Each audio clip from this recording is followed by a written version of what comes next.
네, 안녕하세요. 이원재입니다. 뉴스토마토 끝장 뉴스 5월 14일 수요일 라이브 지금부터 시작하겠습니다.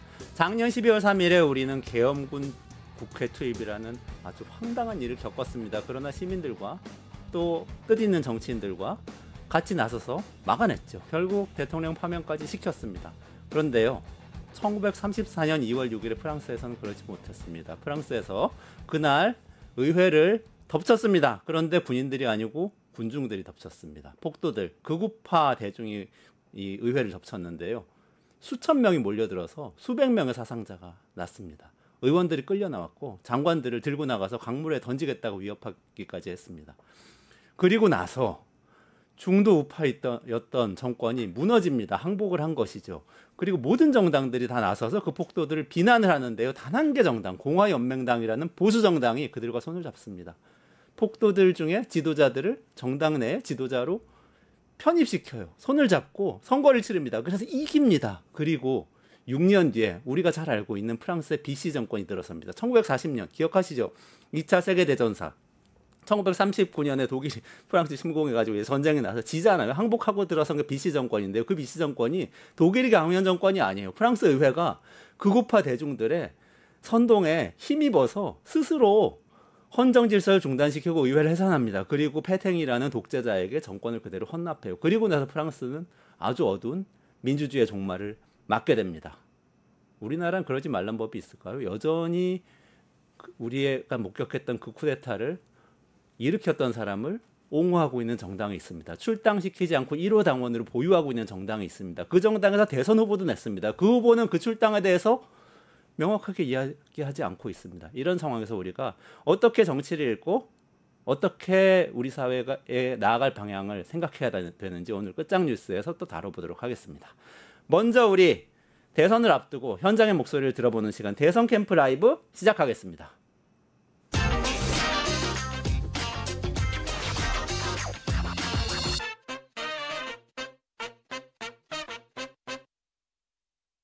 네, 오늘은 더불어민주당 박주원 의원님 모시겠습니다. 안녕하세요. 어서 오세요. 박주민입니다. 네. 대선 캠프에서 지금 저를 잘못 소개해 주셔서 바로 잡은 거예요. 박주민 의원님. 예. 아, 그래요? 아, 예. 제가 발음이 좀 세가지고 죄송합니다. 아닙니다. 선거대책위원회에서 지금 기본사회위원장 맡고 계시고, 네, 맞습니다. 골목골목 선대위에 서울 선대위원장. 선대위원장. 어떤 역할을 하고 있는지 조금 설명을 해주시죠. 기본사회위원회는 다 아시겠지만 우리 당 원래 조직이죠. 네. 위원장이 당대표 이재명이, 제가 수석부위원장이었고, 그걸 이제 선대위 조직으로 전환. 그래서 네네. 제가 지금 현재 위원장 맡고 있습니다. 기본사회라는 그 말하자면 정책을 맡고 있는 그런 네, 위원회인 맞습니다. 거죠. 네. 골목골목 선대위는 어떤? 골목골목 선대위는 기존에 이제 골간 조직이 있어요. 그러니까 시도당 위원회가 있고 그 밑에 지역위원회가 있는데 거기에 덧붙여서 별도의 하나의 라인을 만든 거예요. 그래서 빠진 곳 없이 다 훑고 다녀라. 훑고. 예, 그래서 이제 각 지역마다 그 지역 출신이거나 또 그 지역에 영향력 있는 정치인들 배치해서 네. 별도의 선대위를 하나 더 짰습니다. 그게 골목골목 선대위입니다. 그럼 지금 골목골목 다니고 계세요? 다니고 있습니다. 방금도 지금 그 탑골공원, 종로의 탑골공원이 서울에 익선동 이쪽 뒤를 좀 훑고 지나왔습니다. 그쪽에 어르신들 많으시고 그러시는 곳 네, 탑골공원에 어르신들 많이 계시죠. 민심이 어떤 것 같습니다. 탑골공원에 계신 분들 말씀을 좀 들어보려고 오늘 갔어요. 가서 이제 쭉 몇 분하고 인터뷰도 하고 일부는 이제 라이브 방송에 이제 태우기도 했는데 많은 분들이 생각하시는 것은 제가 잘 모르겠지만 적어도 제가 생각했던 것하고는 좀 많이 달랐습니다. 저는 사실 오늘 어르신들 만나 뵐 때 긴장하고 만나 뵀는데 네. 신기하게도 12월 3일 내란은 잘못됐다. 라는 얘기를 공이 다 하시는 거예요. 그래요? 네, 그건 잘못됐다. 물론 민주당이 잘했다는 건 아니지만 네네네. 12월 3일 날 있었던 그거는 독재로 가려고 했던 것이기 때문에 그건 잘못됐다라는 얘기를 많은 할아버님들께서 말씀해 주셨죠. 그래서 탑골공원에 계시다고 해서 저 같은 경우는 정말 좀 보수 또는 그것을 넘어서 극우 이런 생각만 가지고 계신 건 아니구나라는 걸 깨닫게 됐고요. 어떻게 보면은 우리가 이제 통합의 기준점을 찾을 수도 있겠다. 12월 3일 내란 행위는 잘못됐다라는 게 하나의 통합의 기준점이 될 수도 있겠구나. 이런 걸 느낀 하루였습니다. 아 그러면은 지금 국민의힘이 그 문제에 대해서 지금 조금 입장이 애매한 거 아닌가요? 아니 그래서 공식적으로 실제로 어떤 강력한 압력을 받고 있는 거죠. 아. 그래서 지금 김문수 후보는 선을 긋는 것처럼 보이지만 또 김문수 후보가 지명했던 김용태 비대위원장은 뭔가 조치를 해야 될 것처럼 얘기를 하고 있죠. 아. 그 가운데 이제 윤석열과 나름 통한다는 서모 변호사는 오늘 내일 중으로 뭔가 입장 표명이 있을 거다 이런 얘기를 서정욱 좀, 변호사. 예, 하고 있는 거죠. 아. 그러니까 그 압력을 느끼고 있는 겁니다. 아. 그리고 제가 오늘 점심 때 김성태 전 의원인가 만나고 왔는데 네네네네. 김성태 전 위원장님은 초지일간 선거를 조금이라도 제대로 치러보려면 윤석열과의 관계는 정리돼야 된다. 이게 입장이세요. 출당을 말하는 겁니까? 출당까지는 얘기 못 하시더라고요. 제가 그래서 오늘 한마디 했습니다. 아. 무슨 출당이냐? 자진 탈당 얘기하는 거예요? 아니 자진 탈당이냐? 내보내야지. 그렇죠. 이렇게 얘기를 제가 했죠. 왜냐면은 그럼 뭐 자진 탈당을 용인하고 자진 탈당했으니까 정리 다 됐다 우린 끝이다 이렇게 얘기할 수 있습니까? 그건 말이 안 되죠. 적극적으로 당이 조치를 해야죠. 예, 진짜 그래? 선을 그으려면. 그래야 예. 국민들도 뭔가 감동이 있을 것 같은데요. 감동까지는 아니더라도 용인이 될 것 같은데. 네. 그분이 이제 김성태 의원 같은 경우에 선거를 해볼만 하려면 두 가지 조건을 갖춰야 된다고 네, 얘기하시더라고요. 네. 첫 번째는 윤석열과의 손절. 네. 근데 아까 말씀드렸던 것처럼 출당까지는 감히 얘기를 그분도 참 시원하게 말을 못 하시더라고요. 네. 문제 있다, 나가야 된다, 정리해야 된다는 말씀하시지만 일단 그런 게 하나 있고 두 번째는 그 다음에 이제 이준석과의 후보 단일화 이두 가지를 얘기하시더라고요. 김성태 의원은 뭐 전 보수 정당 의원으로서 원내대표까지 했었죠. 그렇죠. 예. 네. 지난번 탄핵 때 박근혜 탄핵 때는 또 이 탄핵 찬성하는 입장에서 네. 있었죠. 네. 그렇군요. 여튼 뭐 그런 이야기들이 많이 되고 있는 것 같고 뭐 그런 상황인 것 같습니다. 그러면은 혹시 어쨌든 선거운동 하고 계시니까 탑골공원에서 만나신 그 보수적인 어르신들 같은 분들도 네. 이재명 후보한테 투표할 수 있는 여지가 있는 것 같으세요? 그렇죠. 그러니까 아까 말씀드렸던 대로 12월 3일 날 있었던 일은 잘못됐다. 네. 그 얘기를 의외로 많은 분들이 해주셨고 다만 물론 그러면서도 이제 어떤 분들은 그래도 민주당도 잘못했다. 요 얘기도 하시긴 하시지만 네. 적어도 12월 3일 내란에 대해서 제가 이제 인터뷰했던 어르신들 중에는 그거 잘한 일이야라고 얘기하시는 분이 없었어요. 예. 그리고 노인복지 정책이나 이런 것들 관련돼서 그 윤석열 정부 정책이 만족스러웠냐? 네. 그렇지는 않다. 뭐 나아진 거 없다. 이런 얘기도 많이 해주셨고요. 예. 그거는 정책적으로도 윤석열 정부한테 만족하지 못했다. 뭐 이런 그런 거죠. 말씀이시네요. 예. 그러면 상당히 해볼만하다 그런 말씀 주시는 해볼만하다라는 것도 있지만요. 사실은 이제 저희가 적극적으로 좀 해야 될 지점들이 보이는 거죠. 그러니까 어르신들에 대해서도 우리가 어떤 지점을 좀 해야 되는지 하고 그 다음에 어제 같은 경우 제가 강남에 있는 3구들을 쭉 훑었거든요. 네. 그래서 뭐 음마 아파트 근처도 가고 뭐 도곡시장도 가고 뭐 쭉 돌았는데 거기 상점들 시장 그 주인들 같은 경우에는 다 너무 경기가 어렵다는 얘기를 하셨거든요. 네. 그러면 자영업자, 시장 상인 이런 분들의 희망을 느낄 수 있는 정책을 우리가 펼친다면 그렇죠. 네. 시장 소상공인 자영업자부터 우리가 쭉 마음을 돌릴 수 있잖아요. 그럼 그것도 굉장히 해볼만하다 이런 느낌을 받았고. 자영업자분들이 원래 조사해 보면 좀 보수적인 성향을 예, 근데 실제로 지난 총선 때부터 많이 돌아서셨어요. 왜냐하면 너무 어려우니까 이 어려운 점의 원인과 이유가 뭘까 생각해 보시면 답이 나오거든요. 네. 정부가 잘못된 경제 정책을 하고 있다라고 하니까 그 지점에서는 뭔가 당연히 비판 지점이 딱 보이시는 거잖아요. 그분들 입장에서. 그때 저희가 뭔가 좀 자영업자분들에게 확실한 정책들 딱 보여드리는 우리는 이런 거 하겠다. 특히 많이 얘기하시는 게 식당 하시는 분들은 배달 수수료예요. 배달 수수료요? 네. 그래서 저희가 이제 온라인 플랫폼법 이런 것들을 정책적 대안으로 가지고 있습니다라고 하면 아니 근데 왜 니네들이 의석수 많은데 그걸 못하냐 이런 얘기를 하신다니까요. 그래서 이제 그런 부분 우리 확실하게 하겠다 이렇게 좀 말씀드리고 그러면 많은 분들을 우리 강남이라 하더라도 소상공인 자영업자들은 똑같거든요.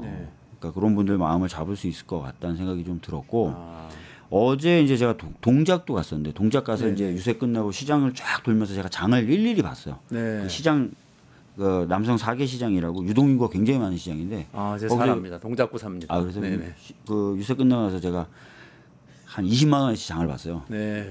장을 쭉 보면서 말씀 다 들어봤더니 그분들도 다 그런 얘기하는 거예요.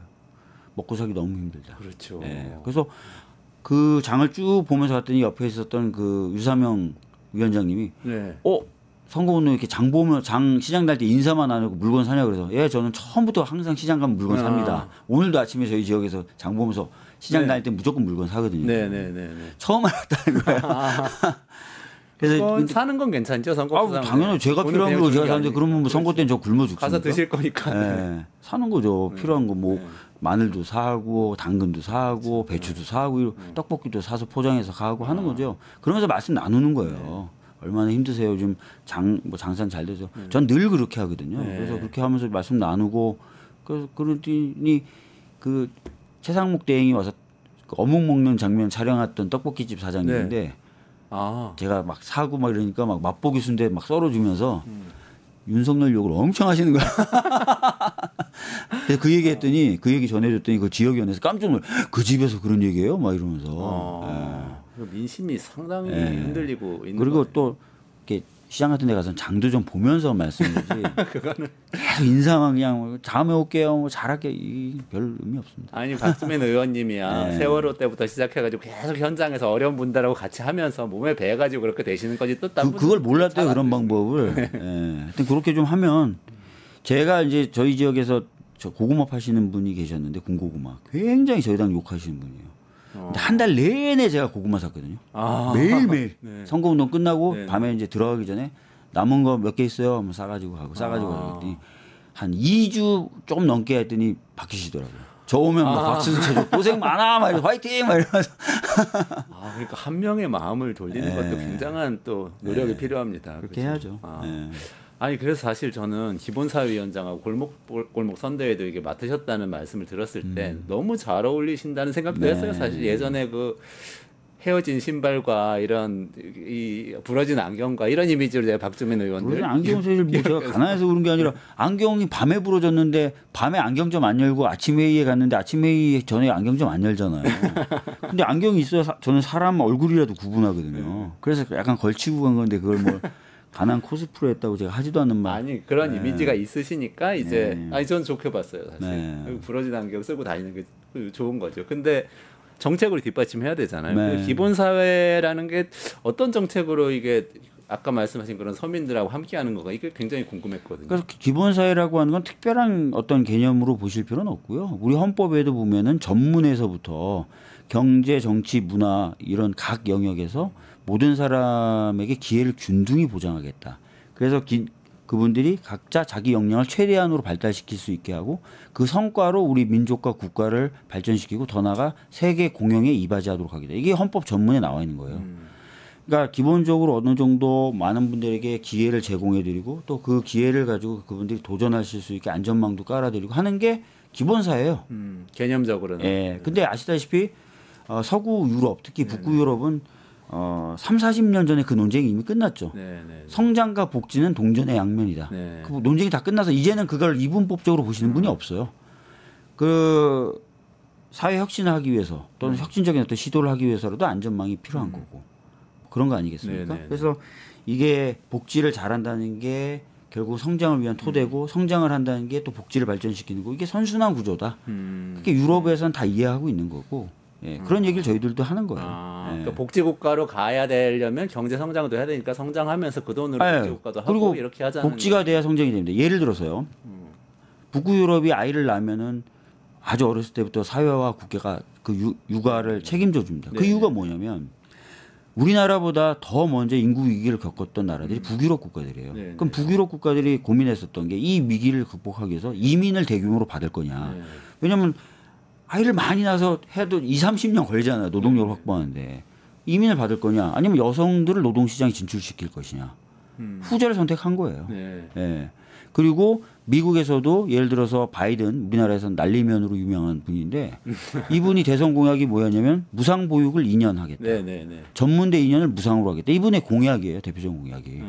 그 복지 공약인 것 같은데 그분이 그렇게 했던 이유가 뭐냐면 산업이 전환되려면 교육을 받아야 된다. 그렇죠. 인력이. 네. 근데 이 일부만 돈 있는 사람만 교육받아서는 충분한 노동력을 확보 못하니까 전문대 2년을 무상으로 해서 교육을 다 받아라.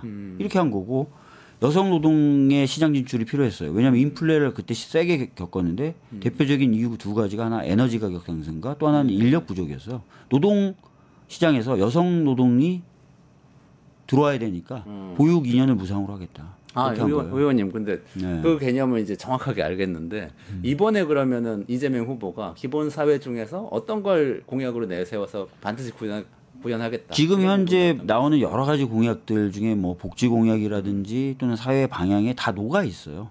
다 녹아 있고 그렇기 때문에 이제 특별히 어떤 정책이다 이렇게 보기는 어렵고 저희들은 이제 이런 이념과 가치 이런 것들을 주로 이제 전파하고 공약에 대해서는 저희들이 이제 추리고 있습니다. 아직 저희 내부에서 아직 추리지 못해서 추리게 되면 이번 주 내 또는 다음 주 초에 정책본부에 전달을 할 예정입니다. 그러면은 자영업자분들 다 관심 많으시니까 요거 하나는 저는 해야 될 것 같은데 네. 논란은 많아요. 지역 화폐 그 25만 원씩 전 국민에게 나눠줘서 그건 지원하겠다. 지원금인데 이제 그 부분에 대해서는 제 생각에는 필요한 부분이라고 저는 생각을 해요. 왜냐하면은 10분기 연속 지금 내수가 침체하고 있습니다. 작년에 90만 명 넘은 자영업자들이 폐업을 했어요. 그리고 지금 견디시는 자영업자 중에 56%가 다중채무자예요. 이자 내기도 힘들어 하십니다. 근데 그러면 그분들 보고 그럼 다 망하세요라고 할 수는 없어요. 그렇죠. 그렇죠. 그다음에 망한 뒤에 그분들에게 재기시키려면 더 많은 비용이 듭니다. 그러려면 내수를 진작시켜야 되는데 우리가 이미 이제 수출과 내수가 분리되는 구조로 상당히 오랫동안 진척이 되온 거예요, 사회적으로. 그렇기 때문에 단순히 뭐 기업이 잘 되면 낙수 효과처럼 내수도 잘 된다. 이렇게 안 통합니다. 국가가 재정적인 뒷받침을 해줘야 돼요. 그래서 그런 차원에서 소비 쿠폰 형태로 일정한 기간 내에 일정한 업종에서는 쓰고 안 쓰시는 건 소멸되도록 하는 소비 쿠폰을 드린다든지 하는 방식은 쓸 필요가 있다고 생각합니다. 물론 이게 구조적 개혁을 일으키는 효과는 없지만 아까 말씀드렸던 대로 당장의 이 위기를 극복하게는 만들어 드려야 되지 않겠습니까? 그럼 이재명 후보가 당선되면은 25만 원 전 국민에게 저는 그거는 필요하다고 생각해요. 근데 하기로 결정이 됐습니까? 아니 그 부분에 대해서는 뭐 최종적인 결정은 있어요. 전 개인적으로 할 필요 없다고 생각합니다. 이 의원님은 그렇게 주장하시고 알겠습니다. 잘 설명해 주셨는데 아까 처음에 말씀하신 그 탑골공원 얘기가 너무 인상적인데 그 비슷한 게 지금 사실 지금 선거운동이 TK하고 PK에서 벌어지고 있잖아요. 이 후보가 계속 이쪽으로 다닌단 말이죠. 그래서 이쪽에서 혹시 변화가 생길 수 있나? 그것도 좀 궁금해요. 어떻게 보고 계세요? 실제로 이제 부산은 얼마 전에 진보교육감이 교육감으로 당선됐습니다. 그리고 거제시장 보궐선거에서 저희가 이겼어요. 그러니까 충분히 이제 변화의 가능성이 있고 변화의 바람이 불고 있습니다. 그렇기 때문에 가능성이 있는 변화의 가능성이 있는 지역으로 보시면 될 것 같고요. 대구 경북은 상대적으로 좀 어렵죠. 어려운데 실질적으로 그분들 만나 보면은 진짜 12월 3일 계엄 내란을 잘했다고 얘기하시는 분은 없어요. 그래요? 많지 않아요. 그러니까 그런 지점들이 있는 거고 그다음에 이제 실질적으로 그러면 그동안의 어떤 윤석열 정부가 대구 경북 쪽에 잘했는가? 그렇진 않거든요. 그래서 그런 부분도 저희들이 공략을 하면 충분히 승산은 있다고 봅니다. 지금 많이 언론에서 언급되는 거는 이재명 후보도 박정희 얘기를 하고 김문수 후보도 박정희 얘기를 한다. 이게 많이 오늘 아침 뉴스에 많이 나왔어요.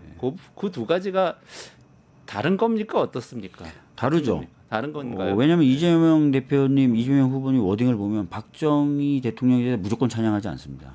박정희는 잘못됐다라고 먼저 전제를 하고 그렇지만 그가 선택했던 정책적 수단 중에 현재에도 유의미하고 좋은 정책이 있다면 가져다 쓸 수도 있다라고 얘기를 합니다. 그것하고 박정희는 훌륭하니 정신부터 시작해 다 계승하자. 이거는 다르죠.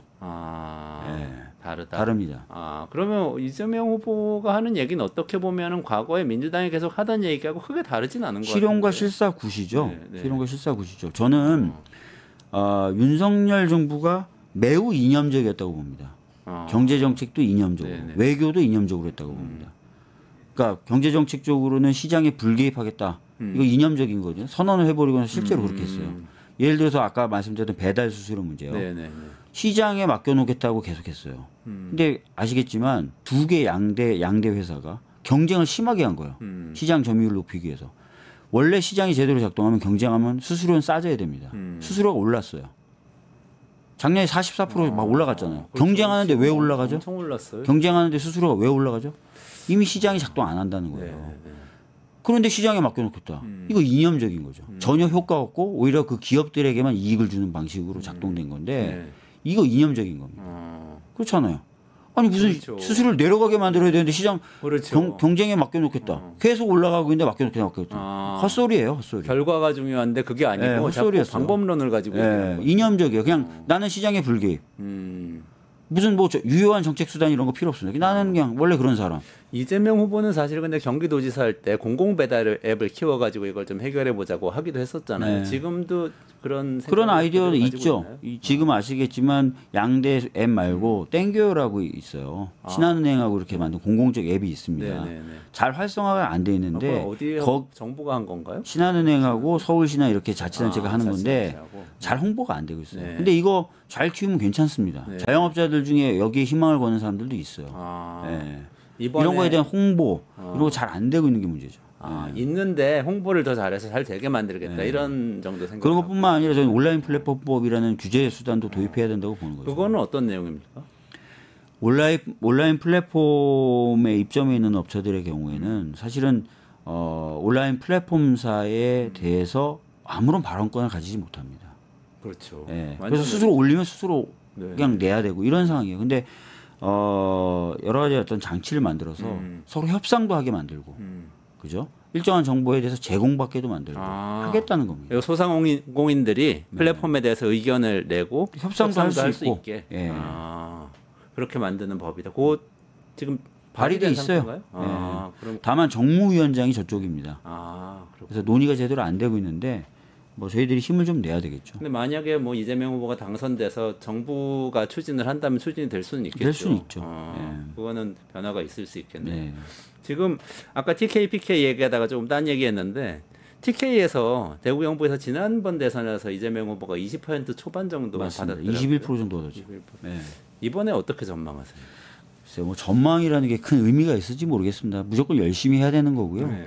후보도 공을 굉장히 많이 들이고 있잖아요. 그리고 당 차원에서도 굉장히 많은 공을 들이고 있고 아까 말씀드렸던 골목골목 선대위가 서울만 있는 건 아니고요. 네. 대구 경북도 있어요. 저희 거기도 의원을 다 배당해 놨습니다. 그러니까 지금 2중 3중으로 네. 공을 들이고 있다. 그래서 그거는 저희들이 열심히 한번 해보고 말씀을 드려야 될 것 같아요. 지금 전체 득표율 목표는 세워져 있나요? 그렇지 않습니다. 그런 거는 명시적으로 하지 않고. 후보가 분명히 얘기했죠. 한 표 차이로라도 이기는 게 목표다. 열심히 해야죠. 끝까지 긴장감 늦추지 않고. 근데 지금 분위기를 보면 어쨌든 간에 다들 이제 사실 김문수 후보도 경북에 갔다가 뭐 PK 갔다가 그러는 걸 보면은 좀 다른 게요. 좀 다른 거. 왜냐면은 오늘 김성태 의원이 하신 얘기예요. 네네. 국민의힘은 지금 정비가 안 돼 있는 거예요. 내용이 아직 있는 거예요. 내용이 안 되고 힘이 없을 때 보통 가는 데가 대구 서문시장입니다. 그렇군요. 아닌가요? 대구 서문시장 언제 갑니까 국민의힘은? 보통 그럴 때 가요. 예전에 박근혜 대통령이 위기였을 때 갔던 거. 윤석열도 그랬죠. 윤석열 대통령. 그래서 대구 경북을 가는 거다.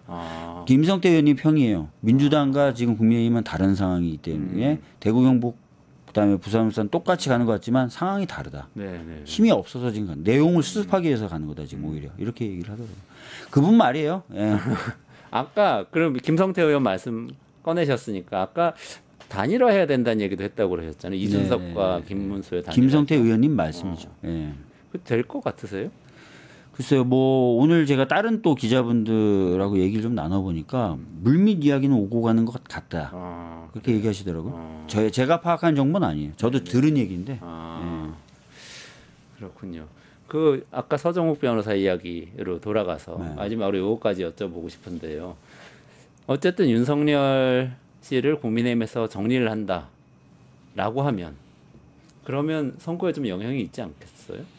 뭐 그러면 이제 본인들은 12월 3일날 있었던 내란행위와는 이제는 뭐 차별성을 갖는 정당이다 또는 그런 세력이다라고 주장을 하면서 국민분들이 가지고 계신 따가운 시선에서 좀 피할 수 있겠다라고 생각하겠지만 지금까지 보여준 모습이 있잖아요. 그렇기 때문에 뭐 그렇게 쉽게 거기서 벗어나지 못할 거다. 그래서 뭐 제가 얘기하는 거예요. 자신 탈당 가지고는 안 된다. 하려면 그렇죠. 정리를 확실하게 해라. 그래도 될까 말까다라고 제가 얘기하는 거죠. 정당에서 그렇게 문제 일으킨 사람에 대해서 할 수 있는 조치가 어떤 것? 출당시키는 거죠. 출당이 제일 센 겁니까? 그렇죠. 보통 뭐 당원권을 일부 정지시킨다든지 네네. 또는 일정 기간 정지시킨다든지 그런 건데 가장 심한 건 정당은 뭐 사법기관이 아니잖아요. 그렇죠. 출당시키는 게 가장 심하죠. 그게 가장 명쾌한데 네. 김문수 후보는 지금까지 사실 탄핵에도 반대를 하시던 분이라서 네. 어떨지 모르겠네요. 박주민 의원님 여기까지 진행하겠습니다. 네. 박 의원님 또 아이고, 고생하시고요. 현장에서 많이 뛰어다니시느라고. 이제 송파 갑니다. 송파로. 네. 계속 뭔가 적진으로 가시는 분위기네요. 아니 지금 저희들은 벼르고 별렀던 시간이 온 거예요. 지난 3년 동안 뭐 진행자분께서는 행복하셨는지 모르겠지만 저희들은 그렇지 않았고 지난 패배가 너무 아프고 그동안 쌓아왔던 에너지를 다 쓰고 싶은 지금 심정입니다. 저도 지금 거의 뭐 10분도 안 쉬고 지금 매일 선거운동하고 있어요. 그러시군요. 하여튼 건강관리 잘 하시고요. 네. 끝까지 잘 뛰시기 바랍니다. 열심히 하겠습니다. 네, 박주민 더불어민주당 의원이었습니다. 조금만 기다리시면 1타 정치 시작하겠습니다. 여기서 인사드리고요. 감사합니다. 네, 감사합니다.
돈 버는 퀴즈쇼 증권 통판.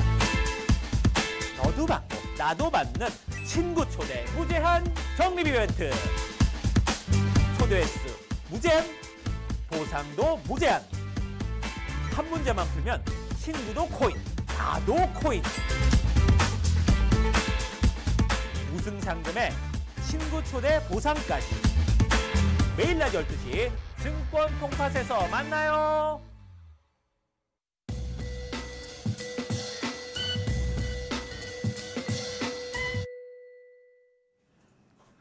네, 절대 반지를 향한 여정, 대선이 이제 얼마 남지 않았습니다. 그 대선을 향해서 가고 있는 이 판을 정치 인사들을 모아서 속풀이하면서 즐겁게 토론하는 시간 1타 정치, 오늘도 시작하겠습니다. 박영식 시사 에디터, 양지열 변호사, 그리고 아이고 바뀌셨네요. 김종욱?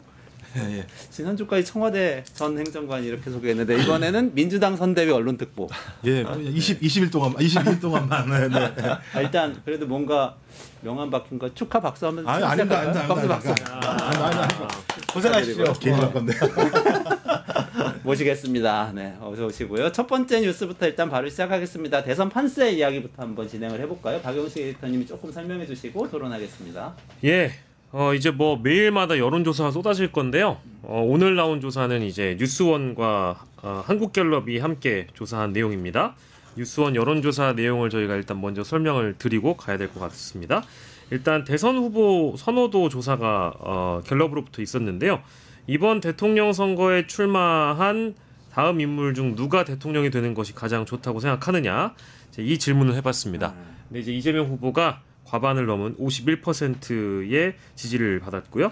31%는 김문수 국민의힘 대선 후보, 그리고 이준석 개혁신당 후보는 8%, 없다가 8%여서 압도적으로 일단 선두 자리를 지켰고, 이제 이런 어떤 일종의 흐름이라고 해야 될까요? 지난주에 이어서 이번 주에 이르기까지 지금 제가 정확한 기억은 한 약 2달 정도 지금 1위를 내주지 않고 있는 것이고, 오히려 더 지지세가 올라가는 흐름을 보이고 있다라고 보는 전문가들이 다수가 있는 것 같습니다. 12일, 13일 한 거죠. 만 네. 18세 이상 1,002명 남녀 대상으로 한 거고, 이거 전화 조사 인터뷰 방식은 CATI 방식이라고 하는 갤럽은 대부분 다 이런 식으로 조사를 이게 하고요. 지금 면접 조사인 거죠? 예, 전화 면접 조사고 어쨌든 후보 등록 이후에 지금 12일, 13일 그제 어제 조사한 내용이어서 상당히 최근 여론을 반영했다라고 볼 수 있겠습니다. 그러네. 신뢰 수준 95%, 표본오 차 3.1% 플러스 마이너스니까 뭐 그거 감안하시면 되고 중앙선거조사 선거 여론조사 심의위원회 홈페이지 참조하시면 됩니다. 저희는 항상 얘기해야 그거를 해야 됩니까? 예, 네, 해야 된다고. 꼭 해야 된다. 유튜브도요? 예, 뭐 언론사로 해야 합니다. 해야 합니다. 그래요? 뉴스토마토는 등록 예, 언론사이기 때문에. 알겠습니다. 예, 빼놓지 않고 소개해드리겠습니다. 네, 아니 뭐 이렇게 얘기하면서 하면 돼요. 이것도 네. 좋은 정보입니다. 이것도. 네. 네. 그래서 그러면 뭐 1위는 뭐 흔들림이 없는 것 같은데요. 어떻게 보고 계세요? 뭐 1위는 흔들림이 없다라고 하지만 그것보다 더 중요한 게 이제 얼마만큼이 압도적으로 이기느냐라는 게 굉장히 중요한 때라고 민주당도 그렇고 이재명 후보도 얘기를 하고 있죠. 다 압도적이어야 된다는 게 지금 내란으로 인해서 벌어진 이 상황 뭐 여러 가지 위기들을 극복해 나가기 위해서 그리고 그 과정에서 드러난 한국 사회의 모순점 문제점들을 이제 정리해 나가기 위해서는 그만큼 압도적인 지지가 필요하다라는 거고 이재명 후보 같은 경우는 이제 몸조심하자는 얘기를 먼저 꺼내고 계시기도 합니다. 지금 시점에서 고개 들면 안 된다 그런 얘기고 네. 이렇게 지지도가 51%라고 하지만 생각해 보시면요. 대한민국의 정치 지형 자체가 아무래도 보수가 조금 더 많다라는 게 일반적인 분석이지 않습니까? 거기에 비춰본다라면 그리고 이재명 후보가 이전에 좀 비호감도 같은 게 높았던 거 이런 것들을 본다라면 상당히 많이 올라온 것만은 분명히 보이죠. 뭐 그거는 이제 다른 것보다 내란이 두 번 있었잖아요. 12월 3일 내란도 있었고 얼마 전에 상대해야 되는 국민의힘은 또 내부에서 내란이 있었기 때문에 반사 이익 더하기 이제 그 국민의힘이 내부에서 싸우고 있는 동안에 이재명 후보는 이미 꾸준히 지역을 돌면서 지역 현안과 관련해서 정책과 관련된 의견을 꾸준히 펴왔기 때문에 여러 가지가 복합적으로 작용한 것 같습니다. 아니 아까 그리고 박주민 의원이 얘기를 했는데 김성태 전 의원을 만났대요. 근데 이 김성태 전 의원이 이준석 후보 쪽하고 김문수 후보 쪽하고 사실 물밑에서 단일화 접촉하고 있대요. 이렇게 말했다고 그러는데 단일화를 혹시 하게 되면은 그 양자 대결을 어떻게 하는지 그 조사도 있지 않아요? 예, 단일화를 하게 됐을 때 실제 양자 대결로 보면 누가 더 이제 앞서가는가를 우리가 볼 수 있는 조사입니다. 같은 조사이고요. 이재명 후보는 대선 가상 대결에서 양자 대결 55% 그리고 김문수 후보가 39%였는데 이준석 후보와 양자 대결을 맞붙게 되면 이재명 후보가 54%, 이준석이 32%로 이제 떨어집니다. 근데 업다의 비율을 보면 이재명, 김문수에서는 이제 업다가 6%인데요. 없다. 나는 이제 지지하는 후보가 없다겠죠. 근데 이준석과 양자 대결에서는 업다가 이제 13%라고 나와 있어서 이게 상당 부분 전통적인 보수층에서 이준석 후보를 선택하지 않고 투표를 포기할 가능성이 높지 않느냐라는 양자 대결 결과이고요.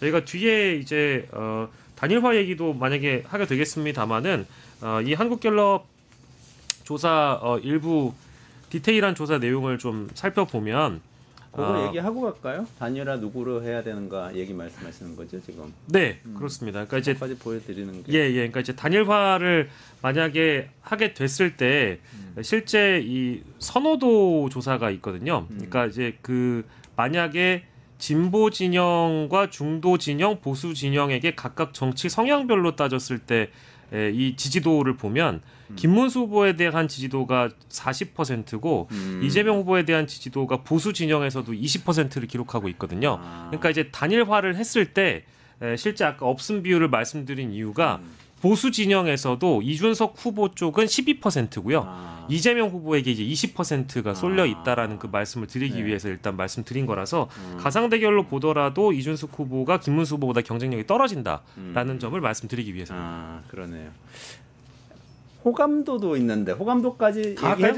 해주시고 한꺼번에 토론하는 게 나을 것 같아요. 그럴까요? 예, 네네. 주요 인물 호감도를 보면 이재명 후보의 호감도가 48%가 호감이다. 비호감이 49%고요. 김문수 후보가 호감도가 35%, 비호감도가 62%입니다. 이준석 후보가 호감도가 28%, 비호감도가 67%여서 호감도 순으로 보면 이재명 후보가 제일 높고요. 비호감도는 이준석 후보가 제일 높게 확인이 됐습니다. 근데 이게 이제 시기별 호감도 추이라고 해가지고 뉴스원에서 아주 긴 그래프를 뽑아놓은 것도 있는데요. 그러니까 19대 대선부터 해서 지금에 이르기까지 비호감도와 이재명 호감도 추이. 예, 이재명 후보의 시기별 호감도 추이를 보면은요. 19대 대선 때의 이 호감도와 비호감도가 53에서 그러니까 19대 대선 17년 5월 9일자부터 시작해서 지금에 이르기까지 보면은 비호감도가 줄어들었고요. 특히 20대 대선입니다. 2022년 3월 9일자를 보면 그때 비호감도가 61%로 나와 있었거든요. 근데 지금은 49%로 14%가 빠진 결과를 보여주고 있습니다. 그러니까 호감도도 올라가고 비호감도가 줄었다. 그 갭 차이가 확 줄었다라는 이제 조사가 되겠죠. 아, 그렇군요. 지금 전체 지지율 3자 대결 지지율을 받고 그다음에 단일화가 혹시 보수 쪽에서 됐을 때 양자 대결 지지율을 받고 호감도를 받는데 자, 일단 어떻게 보셨습니까? 뭐 일단 상수는 이재명 후보의 지지율 자체가 상당히 견고하게 1위를 유지하고 있다는 사실인데요. 이게 왜 이렇게 견고하냐면 점진적 단계적으로 확장돼 왔던 게 있습니다. 그러니까 탄핵 이후에 지지율이 확 올라갑니다. 이재명 갤럽 기준으로 따지면요. 지지율이 올라간 이유는 진보가 상당히 매우 결집하고 거기에 이제 중도적 진보까지 결집이 딱 이루어지게 되면서 1차 결집이 이루어지게 되고요.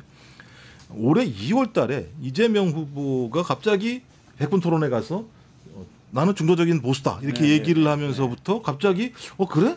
합리적 보수들이 저 수용할까 말까라고 하는 환경이 조성되기 시작을 합니다. 그러니까 2단계가 이렇게 환경이 조성되면서 진보와 중도가 결합하는 공간을 만들어 줬고요. 그다음에 이제 4월 4일 윤석열이 파면당하면서부터 합리적 보수가 넘어오기 시작합니다. 3단계로. 그러니까 실제로는 진보, 중도, 합리적 보수 일부까지 결합되는 상황이 벌어지게 되면서 50%까지 육박하는 상황이 올라왔거든요. 근데 실제 선거가 들어가서 가상 대결을 벌이기 시작하니까는 50%를 넘어가는 여론조사가 나오기 시작하는 거죠. 그러면 단계적으로 30%대 중반부터 계속 상승하기 시작해서 지금 50%대 초반까지 왔기 때문에 이 지지율 자체의 변동성이 적었다. 그러니까 이게 앞으로 선거가 지나갈 때 이 변동폭이 컸다면 선거에서 하나의 소재만 가지고도 폭락할 수 있는 여지가 있는데 폭락하기 어려울 정도로 아주 견고하게 지지율이 확장돼 왔다라는 측면이 이번 대선이 다른 때와 좀 다르게 상당히 좀 유의미하게 봐야 될 측면인 것 같고요. 그래서 이제 이것 때문에 아마 보수 언론이 계속 3자 구도라고 주장하는 것 같아요. 이게 어떻게 이게 3자 구도입니까? 따지고 양자 구도라고 얘기하는 게 맞아요. 뭐 양자도 차이가 많이 납니다. 3자 구도라고 얘기하는 건 2, 3위가 단일화라고 압박을 넣는 거예요. 근데 이 단일화가 안 되는 게 아까 조사 내용을 봤습니다만 이준석은 아무런 효과를 보지 못해요. 그 보수층 내부에서 이준석을 수용할 수가 없는 상황입니다. 그러면 어떤 분점이 이루어져야 되느냐? 그래서 이 김문수와 이준석이 합방을 통해서 대선에서 패배한다고 하더라도 당권을 확실하게 지어질 수 있다라고 하는 전제가 서야 돼요. 이 전제가 없으면 이준석은 들어갔다가 또 작살나는 수가 있는 상황이 벌어지게 되거든요. 그러니까 제가 볼 땐 단일화 변수도 매우 어려운 상황으로 가고 있는 상황이다.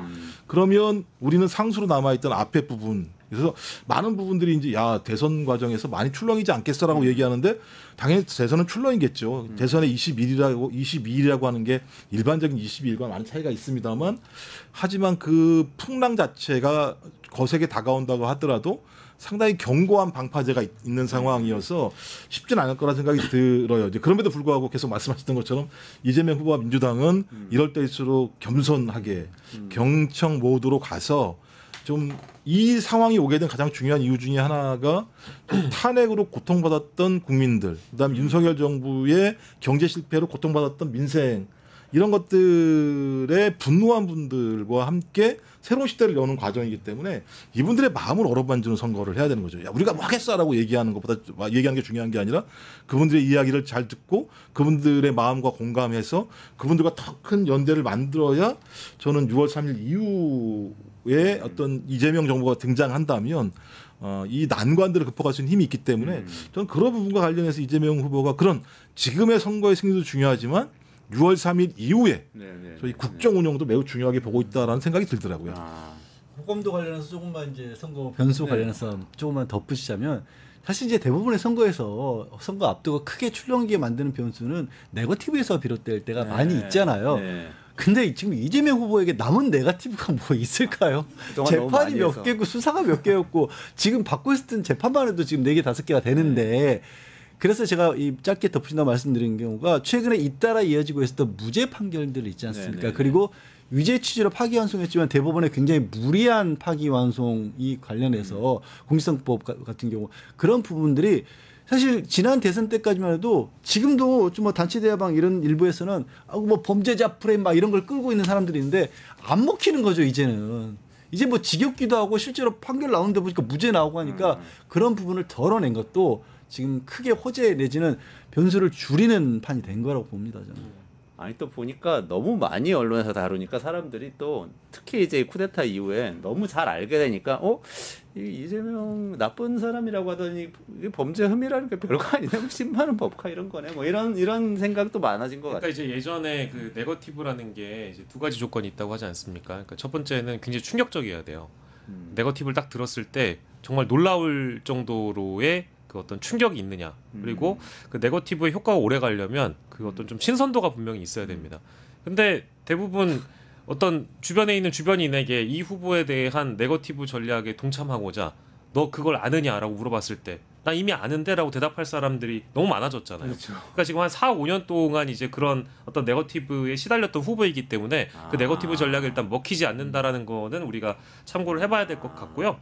아까 이제 단일화 여론조사 따로 이제 저희가 소개를 해드려야 돼서 김문수, 이준석 후보의 단일화에 대한 견해는 단일화하는 것이 좋다가 38%고요. 하지 않는 것이 좋다가 43%고 모름 응답 거절도 높습니다. 19%. 같은 한국갤럽 조사죠. 예, 한국갤럽 조사고요. 네, 똑같이 아까. 예, 그리고 똑같은 또 조사인데 단일화 선호 인물이 있습니다.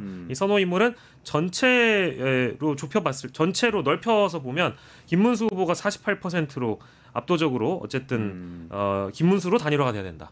이준석은 36%. 이것도 없다가 15%고요. 국민의힘 그리고 개혁신당 무당층 베이스로 이렇게 좁혀서 보면 김문수가 67%로 김문수로 단일화가 되어야 된다. 아까 전체 선호도로 넓혔을 때보다 훨씬 더 높은 비율로 단일화 후보로 꼽히고 있습니다. 이준석 후보가 23%여서 이 두 가지만 놓고 보더라도 단일화의 조건에 안 맞다고 봐야 되겠죠. 그러니까 이준석 후보가 이 단일화를 받을 이유가 이 조사를 봤을 때는 전혀 없다. 그러니까 이제 그 단일화를 하려면 적어도 두 분의 지지율이 좀 비슷해야 되고 그리고 서로 간의 어떤 지지자가 좀 교차가 가능해야 됩니다. 그리고 이제 그 시너지가 났을 때 당연히 1위 후보를 누를 만한 그런 퍼센테이지가 나와야 되는데 그 세 가지 조건 다 충족 못 지키고 있다. 근데 이준석의 딜레마 중에 하나가 뭐냐면 이제 돈 문제도 있어요. 실제로 따지고 보면 이제 10%를 넘거나 15%를 넘어야 되는데 지금 어떻게 되죠? 기탁금이 3억 그러니까 10%가 넘어야 과반이 되는 거고 15%가 넘어야 이제 다 보존을 받는 건데요. 그 선거 자금 중에 그렇죠. 근데 이게 무슨 뭐 국회의원 선거도 아니고 대선이기 때문에 들어가는 비용이 만만치가 않습니다. 얼마나 쓰게 될까요? 그러니까 지금 그런 작은 정당의 경우에 얼마나 쓸까요? 작은 정당 뭐 전체가 500억 정도를 쓰는 거니까 큰 정당들 같은 경우가 작은 정당이 아무리 못 쓴다고 하더라도 제가 볼 때는 기백억대는 써야 된단 말이에요. 그러면 기백억 작게 잡아서 100억이라고 쳐도 10%만 넘으면은 50억을 갖다가 예를 들면 보존 못 받는 일이 벌어지게 되는 10% 상황. 이하가 되면 예. 그래서 이제 10에서 15% 사이면 절반을 받고 그리고 15% 이상이면 다 받는 건데 그러니까 이준석 후보 입장에서 가서 만약에 그렇게 대등한 관계가 되면 상관이 없는데 지지율이 계속 한 자릿수대를 유지했을 때는 제가 볼 때 당에 성패가 걸려 있고 만약에 지게 되게 되면 그 당 자체를 유지하기가 어려운 상황이어서 오히려 재정 문제 때문에 합당이 되는 사태가 만들어질 수도 있는 측면이 있어서 제가 볼 때 이건 좀 하나의 변수로 봐야 될 것 같아요. 그러니까 당연히 지금 이 지표를 보면 단일화를 안 하는 게 이준석 후보에게는 훨씬 더 효과적인 것 같습니다만 현실적인 문제와 관련해서 그런 압박들이 굉장히 있을 거라는 생각이 들어서 그것도 하나의 변수로 시청자 여러분께서 좀 생각을 하고 계시면 좋을 것 같아요. 자세한 거는 개혁신당 핵심 관계자들이 알 수 있을 것이다라고 얘기를 하시는 분들이 계시더라고요. 그러니까 그 당 생활 오래 하신 분들이면 당연히 아실 텐데 단일화의 의지가 만약에 있었다면 플랜카드하고 공보물을 굉장히 최소화해서 찍었을 거다. 싸게 찍어서 당비를 아꼈을 거다. 근데 노빠꾸 죄송합니다. 어쨌든 돌아가지 않을 마음으로 그 다리를 불사르고 어쨌든 돈을 다 쓴다고 하면 뭐 김문수, 이재명만큼의 플랜카드와 공보물을 아주 비싸게 찍어가지고 한 푼도 안 남기고 승부를 보겠다 뭐 이런 거 아니겠습니까? 제가 보니까 엄청나요? 플래카드는 다 걸었어요. 네, 그러니까 이제 그 뭐 개수나 뭐 지역이나 그리고 개수를 최대한 걸었더라고요. 뭐 공보물의 그런 차이를 보면 뭐 알 수 있을 거다. 근데 저희가 뭐 개혁신당 관계자가 아니어서 이제 비용을 얼마 썼는지 모르니까요. 근데 아까 이제 여러 가지 딜레마를 꼽을 수 있겠는데 가장 중요한 건요. 단일화가 무슨 의미가 있겠느냐라는 부분이에요. 다른 걸 떠나서 단일화를 하는 게 아까 뭐 여러 가지 이유에서 뭐 지지율을 지지하는 쪽이 교차된다거나 이런 부분도 필요하다고 하셨는데 그냥 한마디로 흥행이 필요한 거 아니에요. 근데 지난 국민의힘 내부에서의 단일화가 흥행이 됐나요? 이 한덕수 지금 전 총리를 잊으면 안 되죠. 국민들이 봤을 때 그게 흥행이 되는 단일화였나요? 그 사람이 바뀐 것도 아닌데 단일화하겠다고 만약에 뭔가 준비가 나와도 김문수 지금 후보가 요만큼이라도 달라진 모습 보여줄까요? 어차피 저거 단일화하면 그냥 무조건 김문수 후보고 그 과정에서 이준석 지금 후보가 무슨 얘기를 끌고 나오든지 간에 그게 이 양쪽에 도움이 되는 단일화보다는 그냥 또 눈살 찌푸리는 모습이 될 가능성이 훨씬 높잖아요. 이미 기대조차도 사람들도 안 하고 있을 거예요. 저거는. 알겠습니다. 아유 또 주제 넘어가야 될 것 같아요. 이제 그 오늘 어쨌든 갤럽 조사 뭐 자세한 건 아까 제가 다 말씀드렸어요. 무슨 조사인지는 그 선거 여론조사 중앙심의위원회 홈페이지 들어가서 보시면 되고요. 이렇게 한마디 덧붙이시고. 아니요, 대구 경북은 안 하실 거죠? 안 하실 거고 그러면은 좀 유의미한 대목이 좀 있어가지고 말씀 주세요. 요 같은 동일한 조사니까 이건 소개는 해드려도 될 것 같아요. 그러니까 이게 적합도 그리고 내 선호도 이런 건 조사가 됐는데 네네. 예상도가 있지 않습니까? 그러니까 내가 누구를 지지하든 간에 누가 대통령이 될 것 같다. 이 조사도 네네. 같이 했거든요. 대선 당선 예상 후보 조사가 이 조사를 살펴보면 나오는데 이재명 후보를 선택한 응답자가 69%인데요. 전체 종합하면. 근데 보수 진영에서도 이재명이 대통령 될 것 같다라고 응답한 사람이 59%예요. 어차피 이재명이 된다. 예, 김문수 후보 나 보수 지지자인데 김문수가 대통령이 될 거야. 난 그렇게 예상한 사람이 보수 진영에서 34%고요. 중도 진영에선 이재명 후보가 대통령이 될 거다라고 예상한 사람이 74%입니다. 요거는 설명을 좀 드려야 될 것 같아요. 그리고 또 그 관전 포인트 중에 하나가 대구 경북 얘기가 나와서 그러는데요. 역대 대구 경북 한번 보고 가죠. 예. 네, 보여주시죠. 예. 말씀 계속하세요. 네. 역대 대구 경북 대선에서 민주당 후보가 20%대 초반이었어요. 21%, 22% 이렇게 받았었거든요. 지금 여론조사를 보게 되면 뒤에 나오겠습니다만은 30%대를 돌파할 것인가 이게 되게 중요해요. 그래서 이재명 후보가 대구 경북 지역에서 30%를 돌파할 것인가, 그 다음에 PK 지역에서 40%를 돌파할 것인가. 좀 그렇게 된다면은 상당히 선거 양상 자체가 압도적인 형태로 갈 수 있는 가능성이 되게 높다. 근데 지금 여론조사 추이를 보면 대체적으로 30%를 상회하는 것이 대구 경북 지역에서 나타나고 있어서 이건 제가 좀 관전 포인트로 좀 봐야 될 거다. 이런 지금 일단 듭니다. 우리가 다루고 있는 조사에서는 29%, 이재명 후보 29%, 김문수 후보 45%, 이준석 후보 13%, 대구 경북 이렇게 나오고 있네요. 이전 조사에서 이재명 후보가 3% 올라가고 김문수 후보는 이제 6%가 빠집니다. 과반이 안 되는 거죠. 예, 그러니까 과반이 김문수 후보가 대구 경북에서도 안 된다라는 유의미한 조사라서 이게 지금 지난주랑 이번 주 조사에서 비교해 보면 이렇거든요. 그러니까 다음 주를 봐야 되겠죠. 어쨌든 지금 영남 지역하고 TK 위주로 많이 훑고 있으니까 그게 영향이 있다라고 하면 다음 주 요 동일한 조사에서 30%를 넘어가면 제가 알기로는 여론조사상으로도 아마 이런 경우가 없었던 걸로 알고 있는데 그렇죠. 조사상으로 이렇게 안 나왔었는데 30%가 넘게 된다면 그 TK 지역에 정서적인 변화가 있다라고 저희가 추정해 볼 수도 있는 측면에서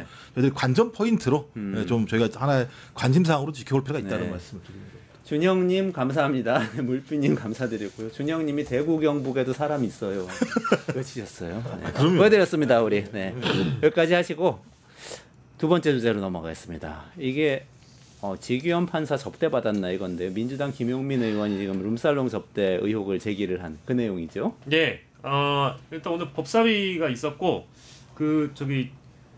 대법원에 그러니까 사법부의 선거 개입과 관련된 청문회입니다. 뭐 이제 총 16명을 요청했는데 아무도 안 나왔지만 어쨌든 일부 나온 증인들과 이제 필수적으로 이제 나와야 되는 사법부의 이제 일원들, 고위 공무원들을 대상으로 이제 질의가 이어졌는데 일단은 오늘 2명이 좀 주목을 받았어요. 한 명이 이제 김용민 의원이고요. 나머지 한 분이 김기표 의원인데 그 두 분이 지규현 부장판사 지금 윤석열 내란 사건 전담 재판부의 부장 판사입니다.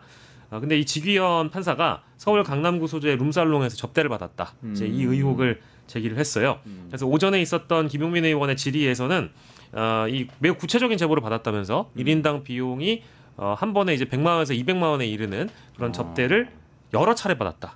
이제 이렇게 폭로를 했고요. 물론 천대엽 법원행정처장은 금시초문이라고 얘기를 했지만 필요하면 사진을 드리겠다. 그렇게 이제 그러니까 이제 김용민 의원이 그렇게 얘기를 해버리니까 그러면 이제 실제 뭐 법률에도 저촉되지만 뭐 뇌물죄 혹은 뭐 저기 김영란법 다 포함해가지고 실제 법에 저촉될 수 있기 때문에 대법 저기 사법부에서 감사를 해야 되는 거 아니냐, 감찰을 해야 되는 거 아니냐 이런 지적까지 했고 실제로 자료를 주시면 감찰에 들어가겠다. 이제 그게 이제 오전 질의였거든요. 근데 오후에 김기표 의원이 룸살롱 내외부 사진을 또 공개를 했어요. 그러니까 같은 내용인가요? 그렇죠, 같은 내용이에요. 예. 김용민 의원 폭로한 김용민 의원은 사진을 공개를 안 했고요. 김기표 의원도 이제 검찰 출신이고 네. 지금 변호사 출신이기 때문에 자신도 똑같은 제보를 받았다면서 해당 룸살롱의 내외부 사진을 공개를 하면서 예약제로 운영되는 최고급 룸살롱이다. 제보자가 여기 갔었고 지기현 부장이 여기 갔었다는 사진을 이미 가지고 있다. 그리고 제보자가 왜 이거를 제보했는가? 내란 수괴를 풀어주는 걸 보고 분노해서 제보한 것이다. 이렇게 폭로를 했습니다. 근데 여기에 하나 더해서 노종면 원내 대변인이 서면 브리핑을 했는데요. 민주당이 확보한 제보 사진에는 지귀현의 얼굴이 선명하다. 사진이 찍힌 장소가 서울 강남 최고급 룸살롱이라는 것도 이미 민주당이 거듭 확인했다. 이게 총 3가지의 이제 흐름이 있거든요. 이렇게 돼버리면 지금 사법부 입장에서는 지금 지기현 판사의 얼굴까지 민주당이 확보했다라고 지금 주장을 했으니까 감찰을 안 할 수가 없는 그런 상황이 되어버린 상황입니다. 네. 요거는 폭로하는 영상 잠깐 보시고 그 다음에 토론 진행하겠습니다. 자, 수술하는 의사의 손은 깨끗해야 됩니다.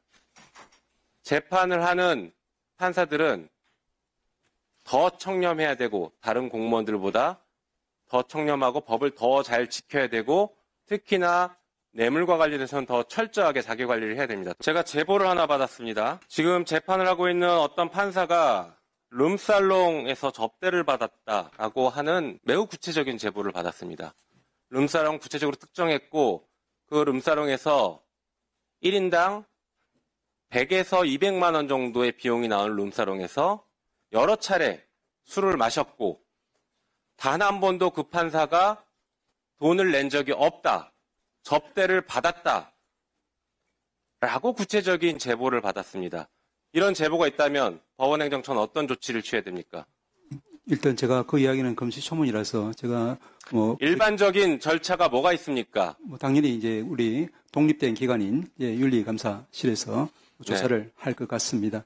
그 판사가 바로 내란 수괴 윤석열을 재판하고 있는 지기현 부장판사인데 그 판사가 이렇게 수차례 고급 룸사롱에서 술 접대를 받았다라는 아주 구체적이고 신빙성 있는 제보, 거기다가 사진까지 제보가 들어왔습니다. 이거 어떻게 하겠습니까? 어떤 조치를 취하겠습니까? 저는 생각할 수 없는 일이라서 지금 답변 드리기는 어렵습니다. 네, 그러니까 이렇게 공개하고 나서 그 룸살롱 이름이나 내부 사진까지 다 공개가 됐다.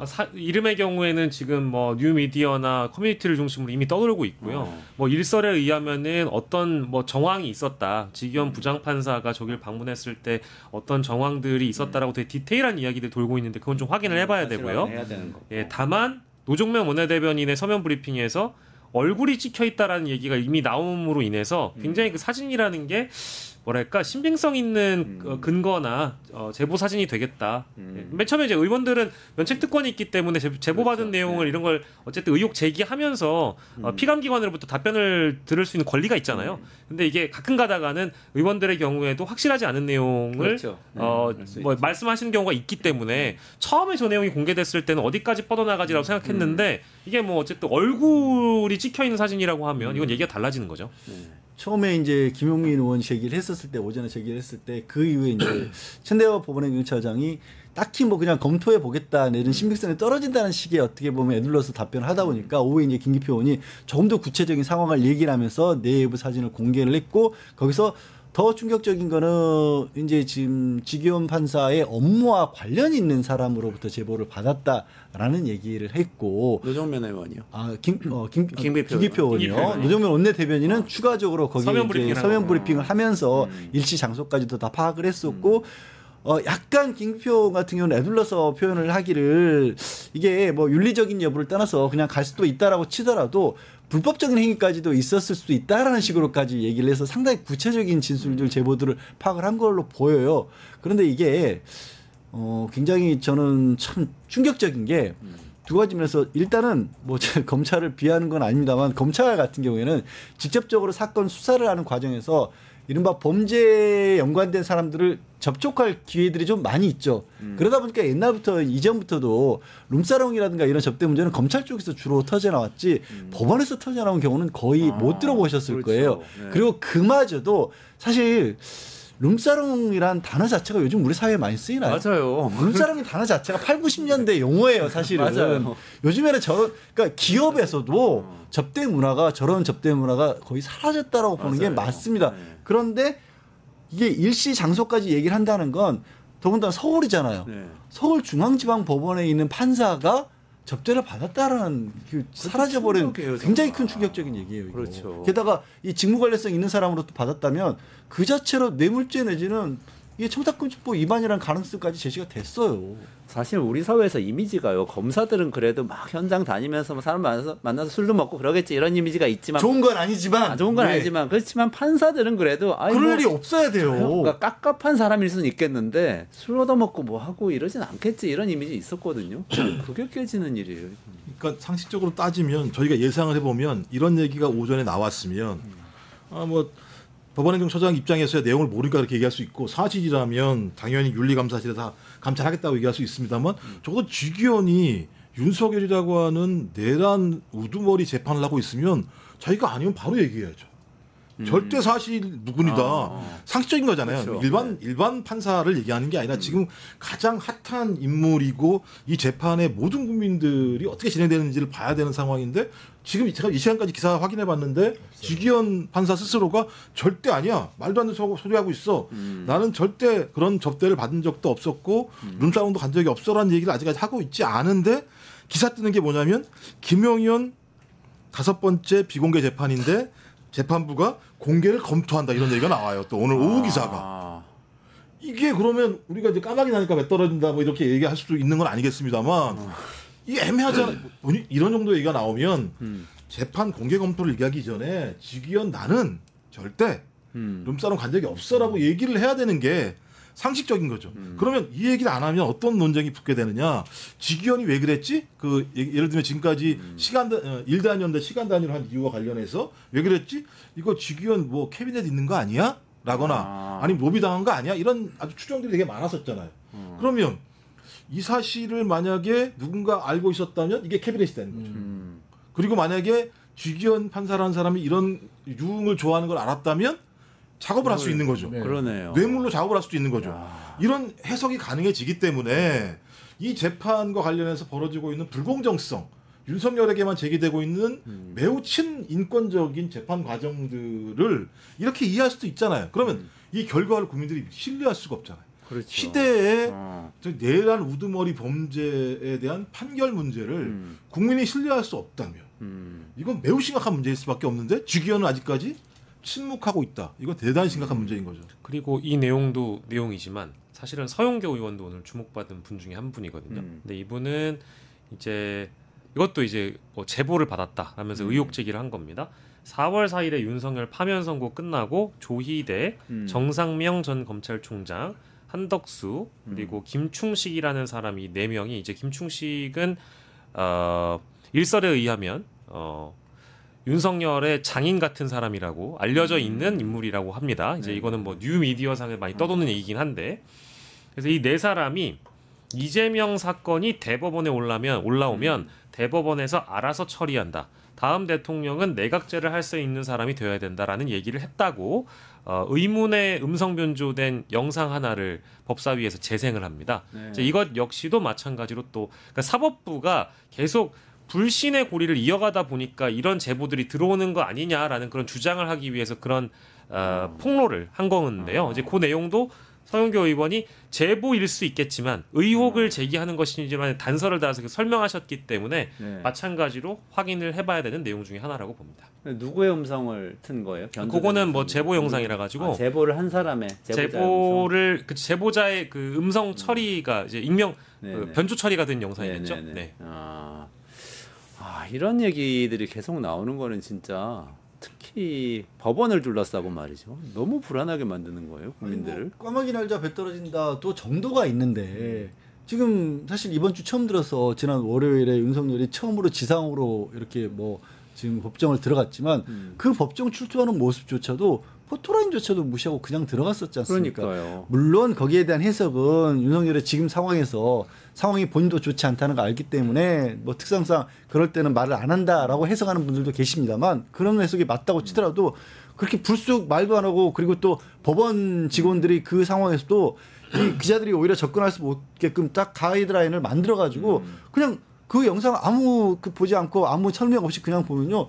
용산에 출근하는 모습처럼 보였거든요. 법원에 출동하는 모습이. 네. 그렇게 들어놓고 재판은 막상 비공개해버린 거예요. 그러니 이런 상황이 이어지고 있으니까 누구라도 의심할 수밖에 없죠. 거기에 이런 폭로까지 더해지니까 가뜩이나 정말 안타깝게도 저는 이 상황을 보면서 계속 이런 말씀을 드리고 있는데 법원은 지금 2000년대 중반 이후로도요 국민들로부터 신뢰도가 40%를 넘긴 적이 없어요. 대한민국 법원은. 네. 그럼에도 불구하고 법원이 유지가 됐던 건 법원이 잘해서가 아니라 오히려 거꾸로 국민들이 우리가 법원마저 부정해버리면 나라의 근간이 흔들린다라는 마음으로 법원을 지켜준 건데 스스로 붕괴하고 있어요 지금. 아니 그 와중에 또 그 대법원장에 대한 청문회 불출석 이슈가 있었잖아요. 네. 국회에서 불렀는데 조희대 대법원장 안 나오겠다는 방침을 정한 거죠. 네, 이거는 이제 뭐 며칠 전에 이미 예고를 했던 내용이고 이 재판에 관해서 청문회에 법관이 출석하는 게 여러모로 곤란하다라는 입장을 밝혔고 뭐 이것에 대한 뭐 국회 측 이제 범야권의 입장은 어제 오늘 사이에 충실히 이미 반영이 된 것 같아서요. 어쨌든 이 청문회 출석에 요청받은 사람이 총 16명인데요. 대법관 포함해가지고 대법원장 비서실장 또 법원행정처 사법정보화 실장 같은 사람들에게 이런 사람들은 아마 재판 기록 실제 그 로그 기록이라든지 전자문서화된 내용을 실제 받는지 안 받는지에 대한 여부 이제 이런 것들을 따져보기 위해서 포함이 된 것 같고 대법관 이외에도 대법원 수석 선임 재판 연구관 이제 이런 사람들이 모두 다 불출석하는 것으로 의견을 모아서 이번 주 월요일에 이미 국회에 제출을 해서 14일은 나가지 않겠다라고 밝힌 바 있습니다. 판사는 출석하지 않는다. 지금 이런 원칙인 것 같은데 맞습니까? 그러니까 이제 아까 얘기했던 소영교 의원이 변조된 녹취라고 하는 내용이 만약에 사실이라면 매우 중대한 거죠. 그러니까 그렇죠. 사법권을 가지고 국민 참정권을 유린하는 행위가 벌어질 수 있다고 자기들이 모의했다는 거잖아요. 그러니까 우리가 결정하면 바꿀 수 있어 대통령을. 그러니까 그러니까 국민의 선택권을 제거할 수 있어. 이 얘기는 이재명 후보를 제거할 수 있어. 우리가 그렇죠. 결정하면 이게 사실이라면 이건 제가 볼 때는 매우 예를 들면 호러 같은 상황인 거죠. 이건 말이 안 되는 일이 벌어진 거고 또 하나는 국회가 법률에 의해서 당신 나와. 재판 과정에서 문제가 되게 많으니까 보니까 당신들 지금 헌법이나 법률을 어기는 행위들이 꽤 많은 것 같은데 우리가 거기에 가서 청문을 내야겠어 그랬더니 아니 우리는 헌법과 법률에 따라서 양심에 따라 재판했기 때문에 하등에 꺼릴 게 없어 가서 얘기할 게 없어라고 좀 얘기하는 거잖아요. 따지고 보면 아니 자기들은 법 평등 위에 존재한다라고 하는 것을 확인해 준 거잖아요. 그러니까 사법부에 있는 대법원장이라면 국민 참정권을 사법권으로 유린할 수 있고 그 다음에 현행 법률을 자기가 가지고 있는 사법적인 권한으로 아무런 문제 없이 넘어갈 수 있다라고 얘기하면 법 앞에 평등이라고 하는 원칙을 깨고 민주주의의 참정권이라고 하는 두 원리를 다 깨버리면 사법부가 그냥 입법 행정권을 갖다 다 난도질을 하는 일이 벌어지는 건데 그냥 당연하다는 듯이 나와 있고 법원행정처장도 얘기할 때 보니까는 그렇게 안 나오는 이유는 헌법적 근거에 의해서 계속 이 얘기만 하고 앉아 있는 거예요. 자기들이 헌법과 법률을 유린해 놓고 그러니까 재판에 관해서는 청문 절차에서 얘기할 수 없다라는 그런 불수적 그 서유서를 3줄 4줄 정도로 다 동일하게 냈다라고 합니다. 그런데요. 이 재판 내용을 들여다보겠다는 게 아니잖아요. 과연 당신들은 왜 대법원 내규에 의해서도 불가능한 재판을 했느냐. 그리고 대법원 내규에서도 그렇고 그 6만 쪽이라고 하는 기록들을 보지도 않았다고 하는데 재판 내용이 아니라 그런 절차들은 그럼 제대로 된 거야?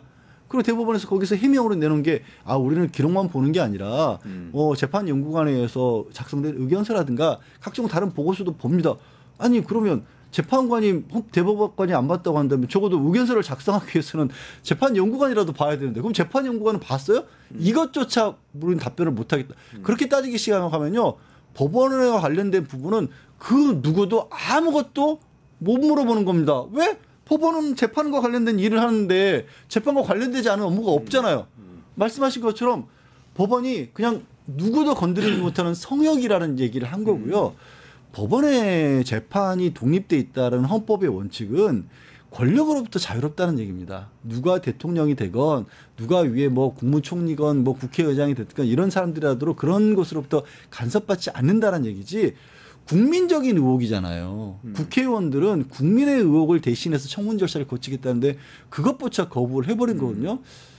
이제 사법부는 검찰은 뭘 하는 것이죠? 법을 집행하는 것이고 그 법은 누가 만듭니까? 국회에서 만들고 국회의원들은 국민들을 대신한 거예요. 자신들은 그 국민들이 합의해서 만들어낸 법을 집행하는 것이 법 위에 있는 것이 아닌데 그렇죠. 착각들을 하고 있어요. 그렇죠. 아. 저는 뭐 여러 사설들 이제 이런 거 보면 되게 법치주의와 이런 어떤 질서를 운운하는 보수 성향의 언론들이 사법부를 흔드는 민주당의 행위를 강력하게 비판하는 그런 사설들이 있거든요. 그 의견들을 일부 좀 존중한다고 하더라도 이게 사실은 일반적으로 국민들이 이해하기가 힘든 절차와 과정이었잖아요. 뭐 어려운 질문을 하는 게 아니라 기록을 봤는지를 물어보는 것이고 그리고 왜 전례가 없는 선거 기간에 재판을 잡아서 실제 대선에 개입하려고 했는가 이제 이런 상식적인 의문을 그렇죠. 던져보려고 하는 거거든요. 근데 이런 절차에도 응하지 않겠다라고 하는 건 굉장히 오만한 거죠. 그러니까 삼권분립 국가고 우리가 저도 몰랐는데 사법부의 독립이라는 표현은 없다고 하지 않습니까? 사법권의 독립이라는 표현이 헌법에 명시가 돼 있다고 하더라도 그러니까 사법부 스스로가 견제받지 않는 권력이 아니거든요. 네네네. 이런 거는 너무 거만하고 오만한 것 같아요. 그리고 서영교 의원 얘기에 대해서는 대법원적 반응은 없었나요? 이것도 마찬가지로 법원행정처장이 이 아까 첫 번째 의혹이나 두 번째 의혹 둘 다 너무 생경한 얘기고 들어본 적이 없어서 들어본 적이 없다. 예. 그리고 그렇게 얘기를 했죠. 저 조희대 대법원장은 본인이 모시고 있는 분인데 네. 절대로 그럴 일이 분이 없다. 아닙니다. 그럴 사람이 아니다. 그런 그럴 분이 사람이 아닙니다. 아니다는 얘기 우리 너무 많이 속아가지고 저는요 이 법원이 마지막으로 기초가 말씀드리겠습니다. 안 돼 있는 것 같아요. 기록도 보지만 그밖에가 이게 아니고요. 기록은 봐야 되는 거예요. 그러니까 이 원칙을 지키지 않으면 그러니까 증거 기록을 보는 거잖아요. 그걸 안 보고 판결을 내리게 되면 어떤 일이 벌어지냐? 심각한 인권 침해가 벌어질 수 있어요. 재판관은 뭘 하느냐? 저 사람 집어넣어. 저 사람 무죄야라고 판단하는 인신을 구속할 여부를 판단하는 사람이 그 인신 구속을 따져야 되는 증거 내용에 대해서 본인이 기록을 봐야 되는 거죠. 근데 기록도 그렇죠. 보지만 이렇게 얘기하는 건 기본이 안 돼 있다는 거 하나 하고요. 계속 법치 운운하는데 민주주의 핵심은 자기 입법 자기 통치 원리예요. 기본이 법치로 다 되는 게 아닙니다. 법치가 제대로 작동하지 않으면 국민들이 자기 입법을 통해서 그걸 바꾸는 거예요. 그렇죠. 바꿀 수 있는 권리를 가지고 우리가 야 어떻게 바꿔야 되는지 너 와봐 라고 청문회 와서 얘기를 들어보겠다는데 야 우린 거기 못 가라고 얘기하는 건 민주주의의 기본 근간 원리를 갖다가 스스로 부정하는 행위거든요.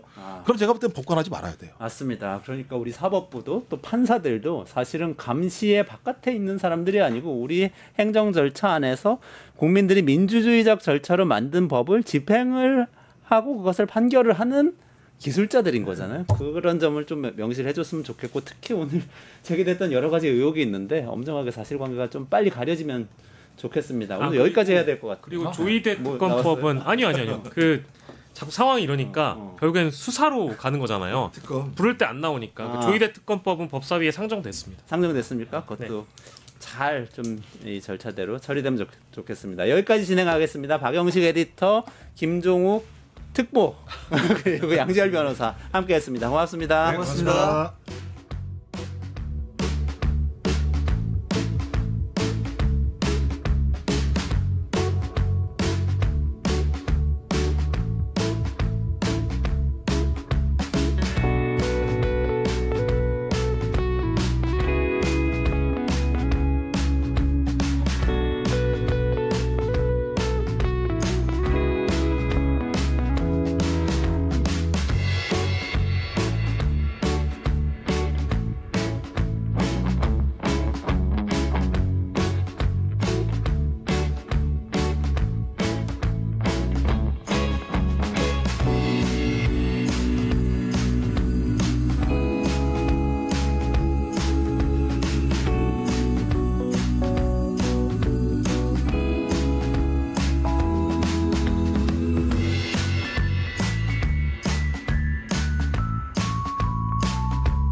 증권 통파.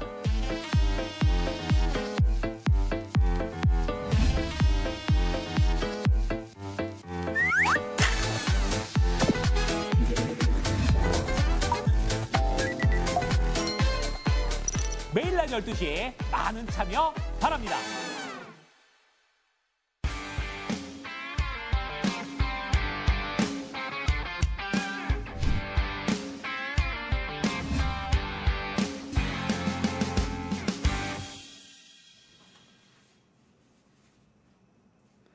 네, 안녕하세요. 이원재입니다. 이원재 끝내주는 경제, 뜨거운 토론의 시간, 정치가 경제다 시작하겠습니다. 이종근 시사평론가님 그리고 김상일 시사평론가님 두 분 평론가님 모시겠습니다. 안녕하세요. 네, 안녕하세요. 네, 고수님들 모시고 또 뜨거운 토론을 부탁드리겠습니다. 와분한 말씀이시죠. 한 분의 고수와 한 분의 하수.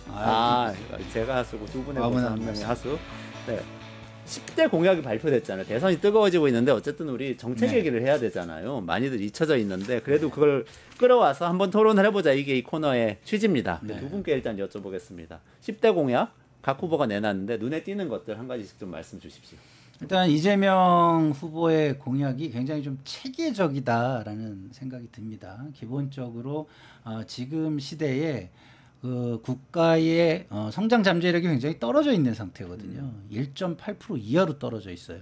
그러면 이 성장 잠재력을 끌어올리는데 집중할 수밖에 없습니다. 앞으로의 경제가. 그렇기 때문에 초격차 사회의 어떤 이거를 이루기 위해서 AI에 좀 집중 투자, 그다음에 국제 경쟁력을 갖춘 산업을 만들기 위한 노력, 이게 이제 성장이죠. 이 잠재 성장력을 끌어올리기 위한.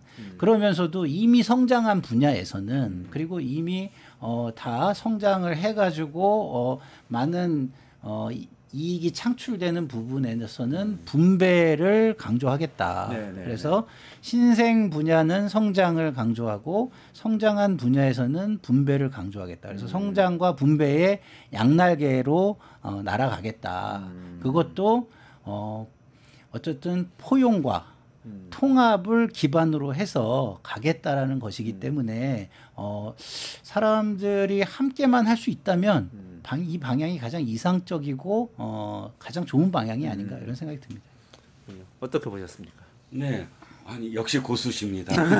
이 10대 공약을 보고 그걸 그렇게 엮어서 말씀을 해주시니까 제가 이제 농담처럼 말씀을 드리지만 사실은 이재명 후보와 김문수 후보의 차이가 크지 않아 보인다. 왜 그러느냐? 저는 이제 여야 또는 아까 보수 진보 또는 양대 정당의 공약 차이가 없어진 지 꽤 오래됐다라고 생각을 합니다. 언제부턴가 사실 이 논쟁이 되고 공방이 되는 이 선거 공약은 박근혜 정부 시절이 박근혜 후보 시절이 딱 끝났다. 경제 민주화하고 그다음에 진보의 의제들 예를 들어서 그다음 여러 가지의 그 복지 문제들 기본연금이라든지 뭐 그런 것들을 딱 받아들임으로써 그 이후에 공방이 벌어지는데 사실은 경제 정책으로서의 공방이 없어졌어요. 뭐 진보적 의제가 사실 사라지고 있다. 진보적 아젠다가 사라지고 있고 그래서 사실 정의당이나 민노당이 지금 뭐 총선이라든지 대선이라든지 유의미한 어떤 득표를 못 얻는 게 진보 아젠다가 상실한 때문이고 오늘도 저는 아무리 들여다봐도 김문수 후보와 이재명 후보의 차이가 무엇일까 아무리 들여다봐도 큰 차이는 없어요. 물론 이재명 후보가 그 안에 뭐 민주주의 강국 뭐 이런 부분들이 있지만 사실 저는 레토릭에 불과하다고 생각을 하고요. 크게 이렇게 서로 상쇄해 버리면 뭐 어떤 강론이 필요하지 큰 어떤 공약에 있어서는 차이가 안 보이는데 이준석 후보가 도리어 논쟁적 어떤 뭐 이슈들이 있다. 물론 굉장히 좀 설익었다라는 느낌이 많이 들지만 그럼에도 불구하고 상당히 국민연금 문제라든지 이런 또는 규제개혁 문제라든지 이런 것들을 좀 더 구체화했다라는 거예요. 규제개혁은 김문수 후보가 사실 더 목소리를 높여야 되는 어떤 부분임에도 불구하고 그걸 논쟁을 해서 자신의 어떤 전쟁터로 끌어와서 싸울 수 있는 정도의 어떤 아젠다가 보이지 않는다. 이재명 후보의 좀 아쉬운 건 뭐냐면 3년 전과 2017년 그러니까 지금 세 번째잖아요. 2017년은 경선에서 그쳤고 2022년에는 실제로 후보였고 그다음에 지금 왔는데 물론 그 전과 비교했을 때 굉장히 포괄적이면서도 흐름은 보여요. 하지만 그럼에도 불구하고 3년 동안의 고민이 그야말로 그 뭐 이재명 후보가 수권 정당으로서 뭐 중도 보수까지 아우른다고 한다면 진짜 하나로 딱 던져줄 수 있는 어떤 그 메시지가 이제 없어 보인다. 굉장히 너무 포괄적이다. 그 부분은 굉장히 아쉬워요. 왜냐하면 진짜 오랜 기간 고민하셨잖아요. 제가 보기에 김문수 후보나 이준석 후보보다는 훨씬 고민할 시간도 있었고 또 대표도 됐고 대표로서 어떤 굉장히 많은 어떤 포괄적인 이 당의 인적 자원이라든지 이것들을 다 동원할 수 있었잖아요. 그런데 그 동원한 거에 비해선 정말 귀에 딱 들어오는 메시지가 있었느냐 공약에서 그건 아쉽다는 거죠. 저하고 생각이 너무 많이 다르셔가지고 저는 이제 경제 분야를 굉장히 오래 했거든요. 오래 했기 때문에 지금의 그 경제는요 낡았어요.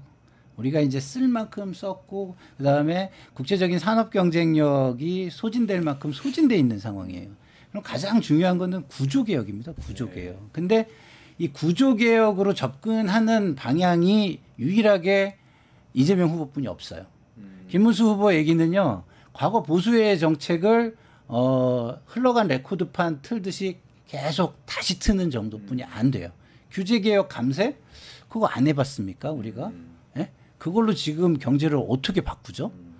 방향성이 이제 그런 식이에요. 방향성 자체가. 그리고 우리 시청자들이 아셔야 되는 게 감세는 지출이 아니다. 이렇게 생각하시는 분들 있잖아요. 그렇지 않아요. 감세도 조세 지출이라 그래가지고요. 재정 지출과는 다를지 모르지만 재정 지출보다 나쁠 수 있어요. 아, 그러니까 세금을 깎아주면 그게 조세 지출이 되는 겁니다. 정부가 돈을 쓰는 거나 마찬가지. 그렇죠. 수입을 줄이니까. 그렇죠. 왜냐하면 감세를 해준다는 거는 그만큼 혜택으로 주는 거예요. 재정을 깎아가지고. 그러면은 받아가지고 주는 거와 아예 받을 걸 깎아주는 거와 이건 재정적인 요소가 똑같은 겁니다. 지출이라는 재정적인 요소가. 근데 안 좋은 게 뭐냐면 귀착 효과예요. 그 귀착 효과가 감세는 가진 자들에게 귀착이 훨씬 많이 됩니다. 근데 재정 지출은 국가가 정할 수가 있어요. 그걸 분배적으로 하려고 그러면 분배해 넣을 수 있고 이번에 이재명 후보가 조금 많이 넣겠다고 하는 AI라든가 초격차 사회를 위한 신산업 동력을 만들기 위한 기본 인프라 구축, 국가 주도의 인프라 구축 이런 거에 좀 더 많이 투자를 한다거나 하는 구조개혁적인 이런 집중을 해서 넣는다거나 이런 걸 할 수가 있는 거예요. 그게 재정 지출입니다.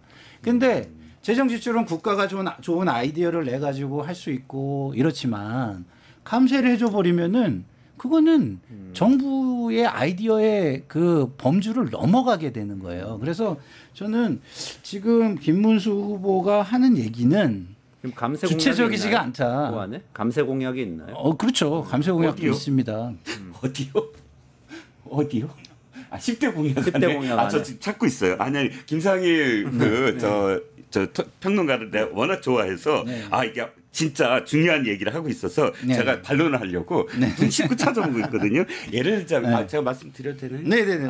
예를 들자면 찾아보겠습니다. 아니 포괄적으로 보수 그러니까 예를 들어서 여기 없더라도 김문수 후보는 이런 입장일 거예요. 법인세라든지 이런 걸 낮출 거예요. 당연히 낮추는데 그 이외에 감세의 영역이 있을까요? 보수 입장에서도 감세를 그렇게 쉽게는 못해요.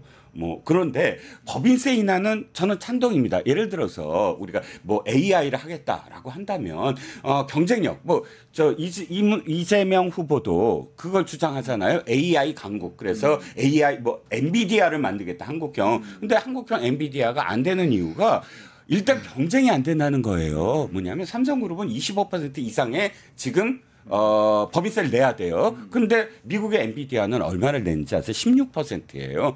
특별히 더 많은 어떤 혜택을 줍니다. 그럼 법인세와 관련해서는 특정 분야든 아니면 특정 산업이든 간에 경쟁력을 위해서 감면을 얘기했다. 그러니까 리쇼어링 얘기도 많이 하잖아요. 근데 리쇼어링을 뭐 갖고 하죠? 이준석 후보한테도 묻고 싶어. 리쇼어링 한데 중국과 베트남 공장으로 간 대한민국 산업들을 전부 다 리쇼어링 하겠다는 게 이번 저기 공약이잖아요. 어떤 걸로 하겠다는 건지 그냥 산업단지 만들면 올 수 있다는 건지 아니면 미국 저 트럼프처럼 관세 때려 대갖고 뭐 미국 내에서의 어떤 뭐 생산 기지 해서 거기를 통해서만 하겠다는 건지 없잖아요. 그런데 가장 첫 번째는 뭐냐 리스토링의 첫 번째는 법인세예요. 아마 지금 찾아보니까 제가 갑자기 저도 질문드리고 이제 찾았는데 발표했네요. 그래서 김문수 후보는 일단 기본적으로 물가연동제 그 얘기를 해서 감세 이야기를 했고요. 그다음에 기본공제도 이제 늘려가지고 감세를 하겠다고 했고, 그다음에 법인세도 이제 인하할 것처럼 이야기를 했고요. 그다음에 상속세 개편과 관련해서도 그런 방향으로 이야기를 하고 있는 것으로 지금 죄송합니다. 제가 그럼 디테일하게 못 봤나 봐요. 그런데 이재명 후보도 한편으로는 이번에 공약에 들어갔는지 모르겠는데 상속세 완화나 이런 건 또 계속 얘기는 부동산이라든지 부동산 관련해서 상속세 완화는 좀 더 적극적으로 해줬으면 네. 좋겠는데 지금 이야기하는 게 그야말로 민주당과 국민의힘의 엄청난 차이냐? 저는 그건 아닌 것 같아요. 아니죠. 큰 차이가 안 난다니까요. 아니 더군다나 정책이라는 게 방향성이라는 게 굉장히 방향성, 상징성이라는 게 굉장히 중요한 거고 그 다음에 이제 차별성과 현실성인데 그 차별성과 현실성은 뭐 방향성이 좋은 사람이 있으면 다른 후보들이 따라오게 돼 있어요. 그래서 지금의 방향성이라는 것은 이재명 후보가 구조개혁이라는 부분과 분배라는 부분을 동시에 이야기함으로써 체계적으로 잘 구조를 설정하고 있는 것이다라고 제가 말씀을 드리는 거고요. 어쨌든 김평론 해석하시기에 이재명 후보는 재정을 좀 더 지출을 하면서 뭔가 구조개혁을 해야겠다 이런 쪽이라고 해석하시는 것 같고. 재정 지출이야 언제나 이제 민주당이 재정 지출을 늘 그 하나의 근간으로 지금 말씀을 해오셨고 역대 어떤 민주당 후보도 재정 지출에 대해서 반대한 그 후보는 없잖아요. 그런데 지금 말씀하셨던 부분에서 이재명 후보의 구조 개혁과 분배 말씀하셨잖아요. 그런데 그거에 대한 어떤 방안이 AI 100조 투자잖아요. AI 100조 투자가 민관 투자죠. 민간 투자. 민관은 김문수 후보가 한 얘기고요.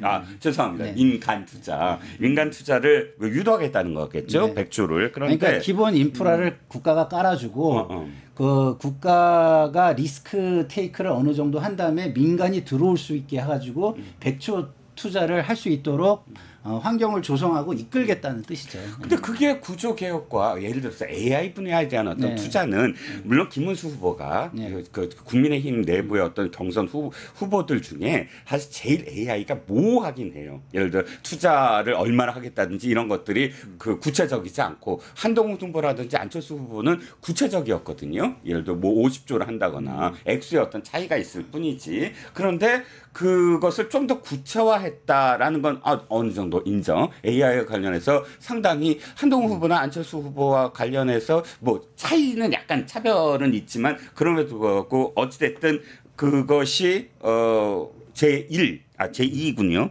제1인가? 제1 뭐 자랑거리라고 말씀을 하셨는데 그런데 그럼에도 불구하고 AI에 100조 투자하는 게 전체 구조를 개혁시킨다? 이렇게 말씀하실 수가 있나요? 왜냐하면 그러니까 AI와 관련된 투자는 세 후보 전부 다 하겠다고 얘기하고 있고. 그러니까 제가 말씀을 드리는 게 자 보세요. 자, 이 수소 경제를 우리가 하겠다고 했고 전기차 이런 거를 발전시키겠다고 하면은 민간은 제품을 생산하거나 이런 쪽으로 많이 해요.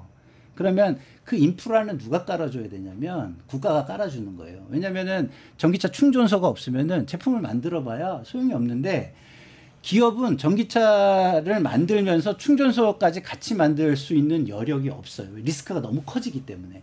왜냐하면 제품을 만드는데도 집중을 하기가 어려워지는 거예요. 왜냐하면 이게 제품이 안정적으로 그 시장에서 쓰여지면서 성능을 검증할 수 없는 상황이 되면은 그냥 제품 자체가 죽을 수도 있거든요. 이게 리스크예요. 그렇기 때문에 국가가 이 AI 분야도요. 이게 그와 관련된 어떤 상품화, 그 다음에 그 수익 모델 그 창출 이런 걸 기업이 하려면 기본적인 인프라를 국가가 깔아줘야 되는 거예요. 그래서 그런 부분을 이재명 후보가 이야기하고 있는 거고. 100조의 인프라를 깔아준다. 그렇죠. 그리고 김문수 후보는 그게 아니라 이렇게 AI 공약이 없다가 이런 얘기를 하니까 급조를 하다 보니까 아니야 우리도 100조를 만들 건데 국가가 이게 그 펀드가 그렇습니다. 한 그 자기 자본이 한 5% 정도 있으면은 이걸 100%까지 저기를 모집을 할 수가 있어요. 근데 국가가 5%를 넣으면은 그걸 100%로 만드는 건 너무 쉽거든요. 그래서 5조를 넣으면은 예를 들어서 5조에 그 20배를 모으는 건 너무 쉬운 거예요. 그런 식의 지금 구상을 김문수 후보가 하는 거거든요. 그래서 김문수, 이재명?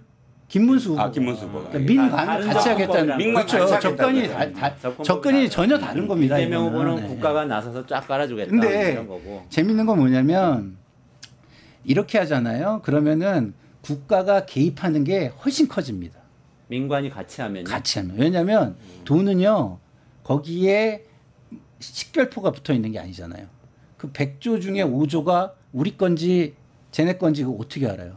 그러면 국가의 개입이 커지는 겁니다. 그래서 지금까지 민관이 같이 하는 펀드가 민간 매니지먼트와 민간 방식의 그 인센티브를 가져오기가 힘들어요. 그래서 그런 것들을 지금 우리나라가 펀드 오브 펀드라 그래서 국제 펀드를 만들고 싶어도 그게 쉽지가 않은 겁니다. 네. 그래서 전혀 다르다는 말씀을 다시 다르다. 그래서 다시 이제 들여다보면 공부가 잘 되고 있습니다. 네네. 덕분에. 그런데 들여다보면 이재명 후보의 AI 공약이 굉장히 정부의 간섭이 많다라고 잘못 알려져 있는 거거든요. 그렇죠. 잘못 알려져 있는 거예요. 그런데 100억을 뭐 깐다. 100조입니다. 인정. 100조죠. 죄송합니다. 100조를 깐다. 100조를 까는 게 아니라 인프라를 깔아서 환경을 조성해가지고 민간이 100조를 투자하도록 그렇죠. 유도하겠다. 인프라를 깐다는 거죠. 100조는 민간이 알아서 해라라는 거죠. 그런데 지금 두 가지예요. 이재명 후보의 AI와 관련돼서 첫 번째는 뭐냐면 관의 어떤 개입의 여지가 있다. 예를 들어서 무료로 주겠다. 라는 거. 그게 어떻게 가능하냐는 거예요. 자, 보면 인프라만 까는 거잖아요. 그런데 100조를 투자해서 민간이 거기서 마음껏 시장 논리로 개발을 해라. 그런데 전 국민 AI 무료로 쓰게 해주겠다 그거 말씀하시는 그렇죠. 거예요? 그렇죠. 이를테면 이게 공약은 아니고 발언으로 나왔죠. 후보 발언. 아니요, 여기 있어요. 그 안에 국민 있습니까? 10대 공약 안에. 예, 공약 안에 있어요. 그럼 그거 말씀하시고 설명하시고 자, 그러면 다음 주제로 넘어가겠습니다. 무료로 한다는 건 개입이지 않습니까? 네. 아니 민간이 100조를 투자해서 민간이 알아서 시장 논리로 무료로 하던 유료로 하던 그거는 개발자들이 시장 논리에서 해야 될 부분이잖아요. 특히 AI와 관련해서는 데이터가 축적이 되는데 정부가 이거 전 국민이 무료로 해라 마라 할 부분이 전혀 아닌데 이것을 비판하는 대목에서는 뭐냐면 경기도 공공 배달에 실패한 거랑 똑같지 않느냐. AI는 공공성에 대한 문제가 아니다. 차라리 AI의 공공성을 얘기하려면 미국처럼 AI와 관련돼서 기본법이 우리는 통과됐지만 인권, 정보 인권에 대한 문제라든지 사실은 진보적 의제로 민주당이 해야 될 포션이 그 부분 예를 들어서 민관 얘기를 하고 막 뭐 김문수 후보나 뭐 얘기할 때 아니다. 그것과 관련돼서 AI와 관련된 어떤 견제라든지 혹은 그 규제라든지 이런 부분들도 분명히 인권이라는 측면에서 있어야 된다. 예를 들어서 AI 선진국이라는 나라들은 전부 다 그것을 동시에 그러니까 투자도 하면서도 이 인권이라는 어떤 측면에서 기본법을 훨씬 더 강화한다라는 측면에서는 공공성이 인정이 되나 시장 논리로서 이걸 무료로 다 나눠준다? 그걸 하겠다? 이제 두 가지를 말씀드릴게요. 두 가지를 말씀드릴게요. 일단 민주당은 진보 정당이에요. 그렇기 때문에 공공 시장만을 중요하게 생각하지 않아요. 그렇기 때문에 국민에게 어느 정도의 복지적인 혜택을 주는 거는 우리는 진보 정당으로서는 뭐 그렇게 문제되는 것이 아니다라는 거 하나 말씀드리고요. 두 번째는 AI를 무료로 써주는 게 그게 이제 시장에 개입하는 거 아니냐? 그렇지 않습니다. 제가 아까도 말씀드렸듯이 자 우리가 와이파이라는 게 있잖아요. 와이파이는 그냥 쓰는 거예요. 그게 공유 경제의 하나인 겁니다. 근데 그렇다고 해가지고 거기에서 수익 모델 창출을 어떤 기업하는 사람들이 못 하느냐? 그렇지 않아요. 와이파이나 인터넷 기반으로 수익 창출들을 해요. 저는 오히려 우리가 카카오톡이니 뭐 이런 걸 쓰잖아요. 그리고 문자 서비스 이런 거 쓰잖아요. 이거를 국가가 조금 일찍 공유 경제로 차용해가지고 대기업에다 이런 거의 그 독점적인 그 뭐랄까 사업 기회를 주지 않았다면 국민들이 이 부분도 저는 거의 무료에 가깝게 쓰고 있을 거라고 봐요. 자, 우리 이종근 선배님이 모르시는 게 있을 거예요. 이런 거예요. 저희가 이제 공공기관이나 공공기관이나 뭐 이렇게 국가기관에서 문자가 와요. 그러면은 거기서 열어보시겠습니까? 이렇게 하고 문자가 오잖아요. 그거 물어보시고 확인하시면 돈이 나갈까요? 안 나갈까요? 돈이 나가. 그게 세금에서 돈이 나갑니다. 근데 그 돈은 어디로 가는 줄 아세요? 통신사나 대기업의 뭐 카카오나 이메일 회사나 글로 갑니다. 뭐 근데 안전 안내 문자 이런 거 말씀하시는 거예요? 예를 들어서 뭐 건강 건보공단에서 온다든가 국세청에서 온다든가 아니면 뭐 공공기관 중에서 이게 오잖아요. 기업으로 간다. 그렇죠. 기업으로 갑니다. 근데 무료로 서비스를 제공해도 그렇죠. 국민한테. 근데 행자부에서 그 국민 서비스라는 문자 시스템이 있어요. 그거는 얼마가 드냐면 7원 정도가 듭니다. 근데 이 지금 기업에서 하는 거는 230원 정도가 나가요. 그러니까 그 차이가 많이 나. 차이가 엄청 나는 거예요. 국가에서 공유 경제로 거의 원가가 들지 않는 거를 서비스 해줄 수 있는 걸 민간에다 돈 벌게끔 혜택을 주고 있는 겁니다. 그래서 제가 볼 때는 이런 식으로 얼마든지 수익 모델을 만들 수 있는데 문제는 뭐냐?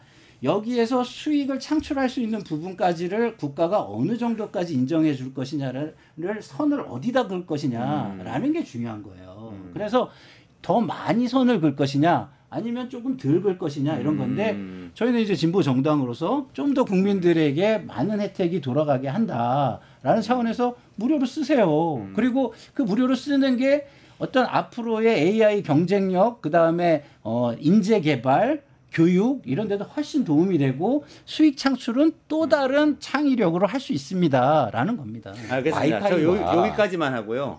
한 가지 주제만 더 토론하고 가시면 좋겠어요. 이거 너무 이렇게 너무 상세하게 들어가서 다음번에 한 번 더 이거는 와이파이와 질문을 잘 드리고 하겠습니다. 예.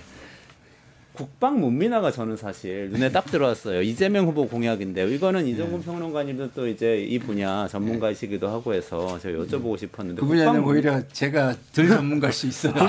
국방 문민화라고 하면은 이제 딱 듣기에는 국방부 장관 다 군 출신이었었는데 이제 민간인이 미국식으로 민간인 뭐 기업가 출신도 올 수 있나 보다 막 이런 생각도 들고요. 이런 얘기가 생각이 나는데 어떻게 보셨어요? 문민화의 이유가 무엇이냐는 거예요. 예를 들어서 문민화가 그야말로 국방이라는 어떤 정책을 선진화시키고 또 국방이라는 안보를 보다 더 고도화될 수 있는 차원의 이유라면 거기에 대해서 논쟁이 가능할 거예요.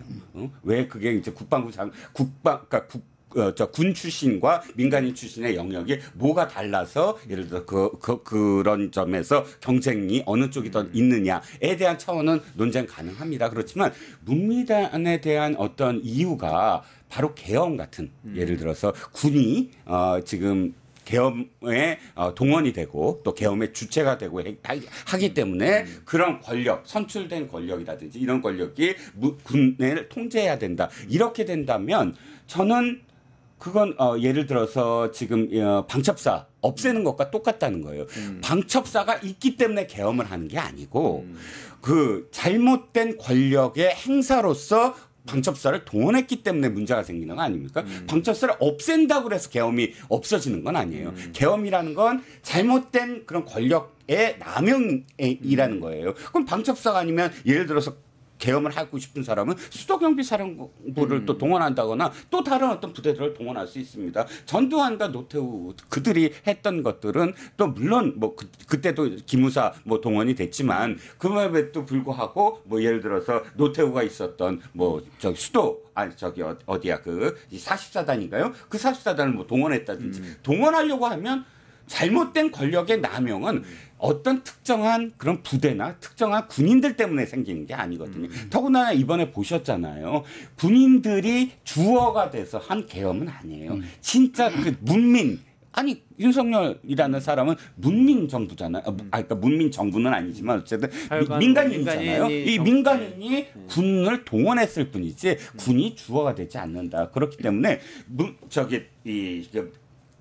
군 국방부 장관을 예를 들어서 민간인으로 한다든지 선출된 어떤 그 권력들의 어떤 통제라든지 이런 부분들은 저는 너무 많이 나갔다. 많이 나가고 있다라는 생각입니다. 이거는 계엄 이후에 국민들을 위로하고 그다음에 어떤 안심시키기 위한 하나의 공약이라고 저는 생각해요. 구체적인 거는 아직 발표가 안 된 것 같고요. 그러니까 군이 쉽게 동원되는 걸 좀 통제하겠습니다라는 의미를 담은 것이라고 저는 봅니다. 그러니까 문민화라는 것은 통제지 집행에 관여하는 건 아니에요. 집행은 일사불란하게 군의 명령 체계에 의해서 집행이 돼야 돼요. 그러나 그게 집행되기 전에 의사결정이나 이런 것들에 있어서 문민에서, 그러니까 민간에서 좀 더 들여다보고 군의 자의적인 힘의 남용인가 아닌가를 한 번 더 들여다볼 수 있는 여지가 있는지를 보겠다라는 공약이라고 저는 이해를 하고 있기 때문에 이게 뭐 어떤 식으로 구체화될지는 모르겠습니다만 계엄 이후에 상처받고 놀란 국민들의 마음을 조금 위로하고 안심시키는 공약의 방향이다. 이 정도로 이해해 주시면 어떨까 싶습니다. 그래서 한 가지만 더 말씀을 드리면 계엄과 관련돼서는 더 이상 그런 일들이 벌어지지 않도록 통제하는 것이 입법이라든지 여러 가지. 그러니까 지금 물론 헌법에 우리가 이제 그 군사 정권 때문에 만들어 놓은 5항이라든지 이런 부분들이 있지만 더 그걸 강화하거나 하위법, 특별법을 만들어서 하면 되지. 저는 지금 사실 걱정되는 건 군에 상처 입은 군이거든요. 군은 이번에 사실 최선을 다했어요. 그렇죠, 대령급, 영관급도 최선 다했고 위관급도 최선을 다했어요. 휘둘리지 않는다라는 어떤 결과를 보여줬잖아요. 여기에 사실 국민들도 상처를 입었지만 군인들의 상처도 위로해 줘야 돼요. 맞습니다. 그래서 지금 막 그 군인들 막 저 옷 벗겠다라는 장교들 많잖아요. 맞습니다. 사관학교 출신들이 부끄럽다, 육사 부끄럽다 이런 그 군인들을 군인들의 상처도 위로해 주려면 사실 문민화 이런 부분들보다는 진짜 접근을 제대로 해서 동시에 군과 민의 어떤 화합이 될 수 있는 상처를 치유해 줄 수 있는 방향으로 민주당이 좀 더 생각하면 안 되겠느냐는 거죠. 저는 뭐 좋은 말씀이신 것 같고요.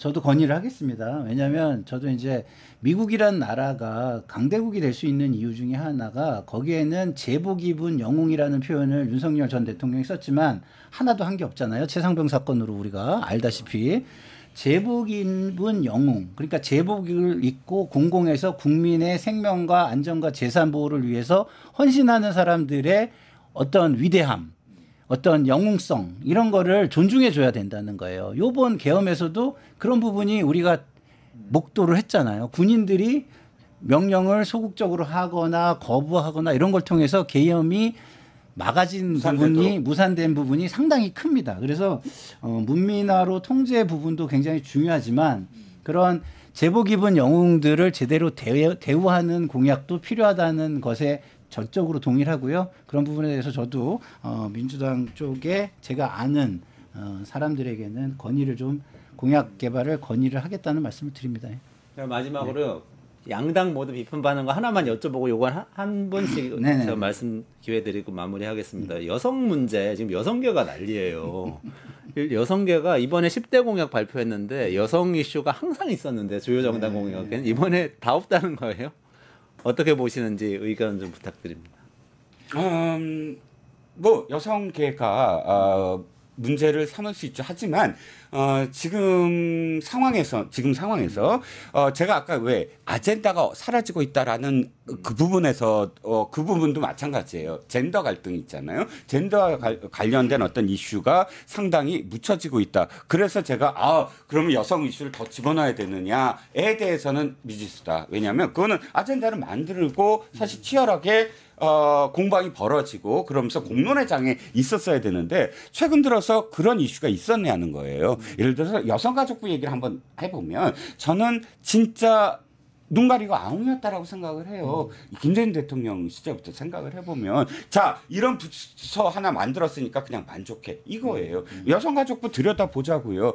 여성부였어요. 그런데 여성부 하니까 하는 일이 사실 크지 않으니까 예산이 너무너무 적은 거예요. 그러니까 보건복지부에 가족을 끌어다가 여성과 가족을 함께 넣었어요. 근데 말은 되는 것 같지만 거기에 청소년 선도라든지 가장 그때 문제가 됐던 게 뭡니까? 게임 셧다운제 그게 여성 정책과 무슨 상관이냐는 거예요. 게임 셧다운 때 때문에 당시에 이 청년들과 뭐 청소년들도 있지만 어쨌든 어마어마하게 그때 불거졌어요. 그러면서 사실은 여성가족부가 왜 필요 있냐라고 이대남들이 지금 얘기하는 좋은 호재가 됐거든요. 지금 이준석 후보는 여성가족부 폐지 1호 공약으로 내세웠고요. 김문수 후보는 오늘 발표를 했네요. 이거는 발표가 아니라 조선일보 단독으로 여성가족부 확대 개편을 한다는데 폐지하고 비슷한 거네. 청년가족부로 바꾸겠다. 이렇게.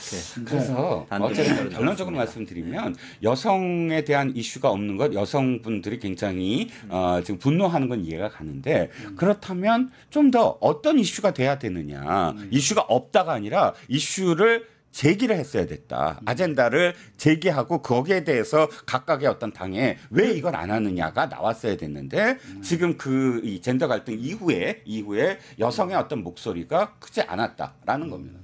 제가 이제 전 이렇게 좀 보고 싶어요. 이게 세대 구분이 좀 필요한 것 같아요. 저희 세대는요. 제가 뭐 어머님 세대, 저희 또래 세대, 그다음에 약간의 후배들의 세대까지 보면 우리나라 여성들의 차별이 굉장히 심했어요. 그래서 그런 억울한 환경 속에서 살아오신 분들이 많기 때문에 여성에 대해서 많은 정책적 배려들이 필요했다. 그래서 일종의 어퍼머티브 액션이라고 하죠. 그래서 어느 정도의 크리티컬 매스, 어느 정도의 이제 뭐랄까요, 규모의 경제가 만들어지기 전까지는 그런 어떤 어퍼머티브 액션이 필요했는데, 우리 MZ 세대로 가보면 지금 공무원 숫자, 여성 남성 비율 이런 거 보시면 알겠지만 여성 비율이 절대적으로 지금 많아지고 있습니다. 그러니까 주요한 그 권한을 행사하는 자리에서도 그렇고 많이 우리의 여성들이 차별받던 시대하고 지금 MZ세대 이후의 세대는 또 다르기 때문에 우리가 그들의 생각을 좀 읽을 필요가 있다. 많이 들어볼 필요가 있다. 기성세대 입장에서 그래 뭐 대충 알겠어라고 치부할 게 아니라 좀 속속들이 이야기를 좀 그 세대의 사람들을 모셔서 속속들이 들어보고 좀 세대를 구분해서 정책을 짤 필요가 있는 것이 아닌가 저는 이런 생각이 들고요. 그리고 지금 기본적으로 저는 이제 재정을 오래 한 사람이기 때문에 성인지 예산이라는 게 있어요. 네. 그래서 우리가 모든 부처의 사업을 할 때 성 부분을 고려한 사업들은 우대를 해주거나 그거를 이제 의무적으로 좀 생각을 해보라고 하는 겁니다. 근데 지금 우리가 이게 출생률을 좀 높이기 위해서 좀 얘기를 하다가 이런 여성 비하적인 발언으로 지금 민주당의 모 의원이 얘기를 해가지고 이게 이슈가 된 거 아니겠습니까? 네. 그래서 저는 출생 부분에 대해서도 민주당이 이런 생각을 해봤으면 좋겠어요.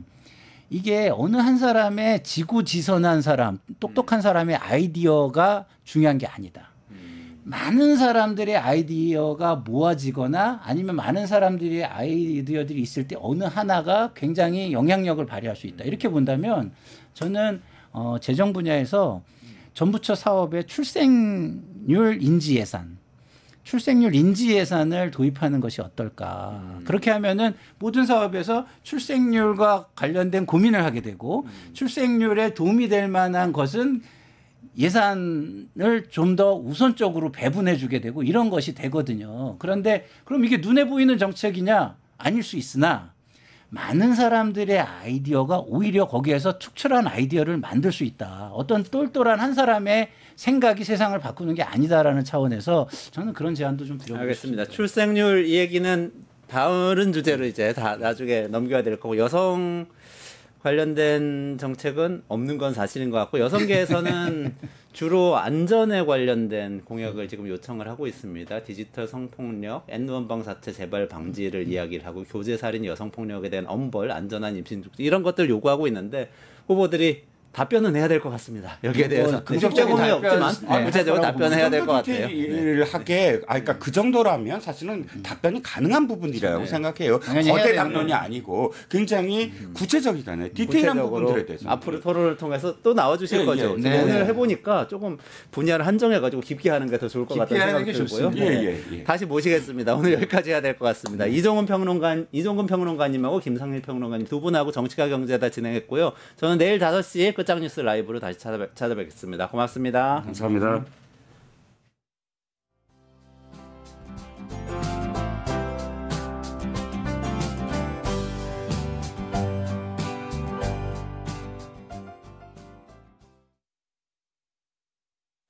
뉴스토마토 K평화연구원이 12.3 내란을 막아낸 시민영웅 1000명 찾기 프로젝트를 진행합니다. 비상계엄 선포 이후 국회, 광화문, 남태령, 한남동 공관, 헌법재판소 등지에서 내란을 막고 탄핵소추를 이뤄낸 시민영웅 1000명을 찾아내 대한민국 민주주의의 역사로 기록하고 시상의 본보기로 삼음으로써 민주주의를 더 널리 확산하기 위한 프로젝트입니다. 이 과정에 직접 참여했거나 참여자를 추천해 주실 분들은 우측 제보하기 QR코드나 아래 메일로 추천 및 제보해 주세요. 민주시민 여러분의 많은 참여 바랍니다. 뉴스토마토 K평화연구원과 함께 해주실 분들의 추천 제보 및 후원을 기다립니다.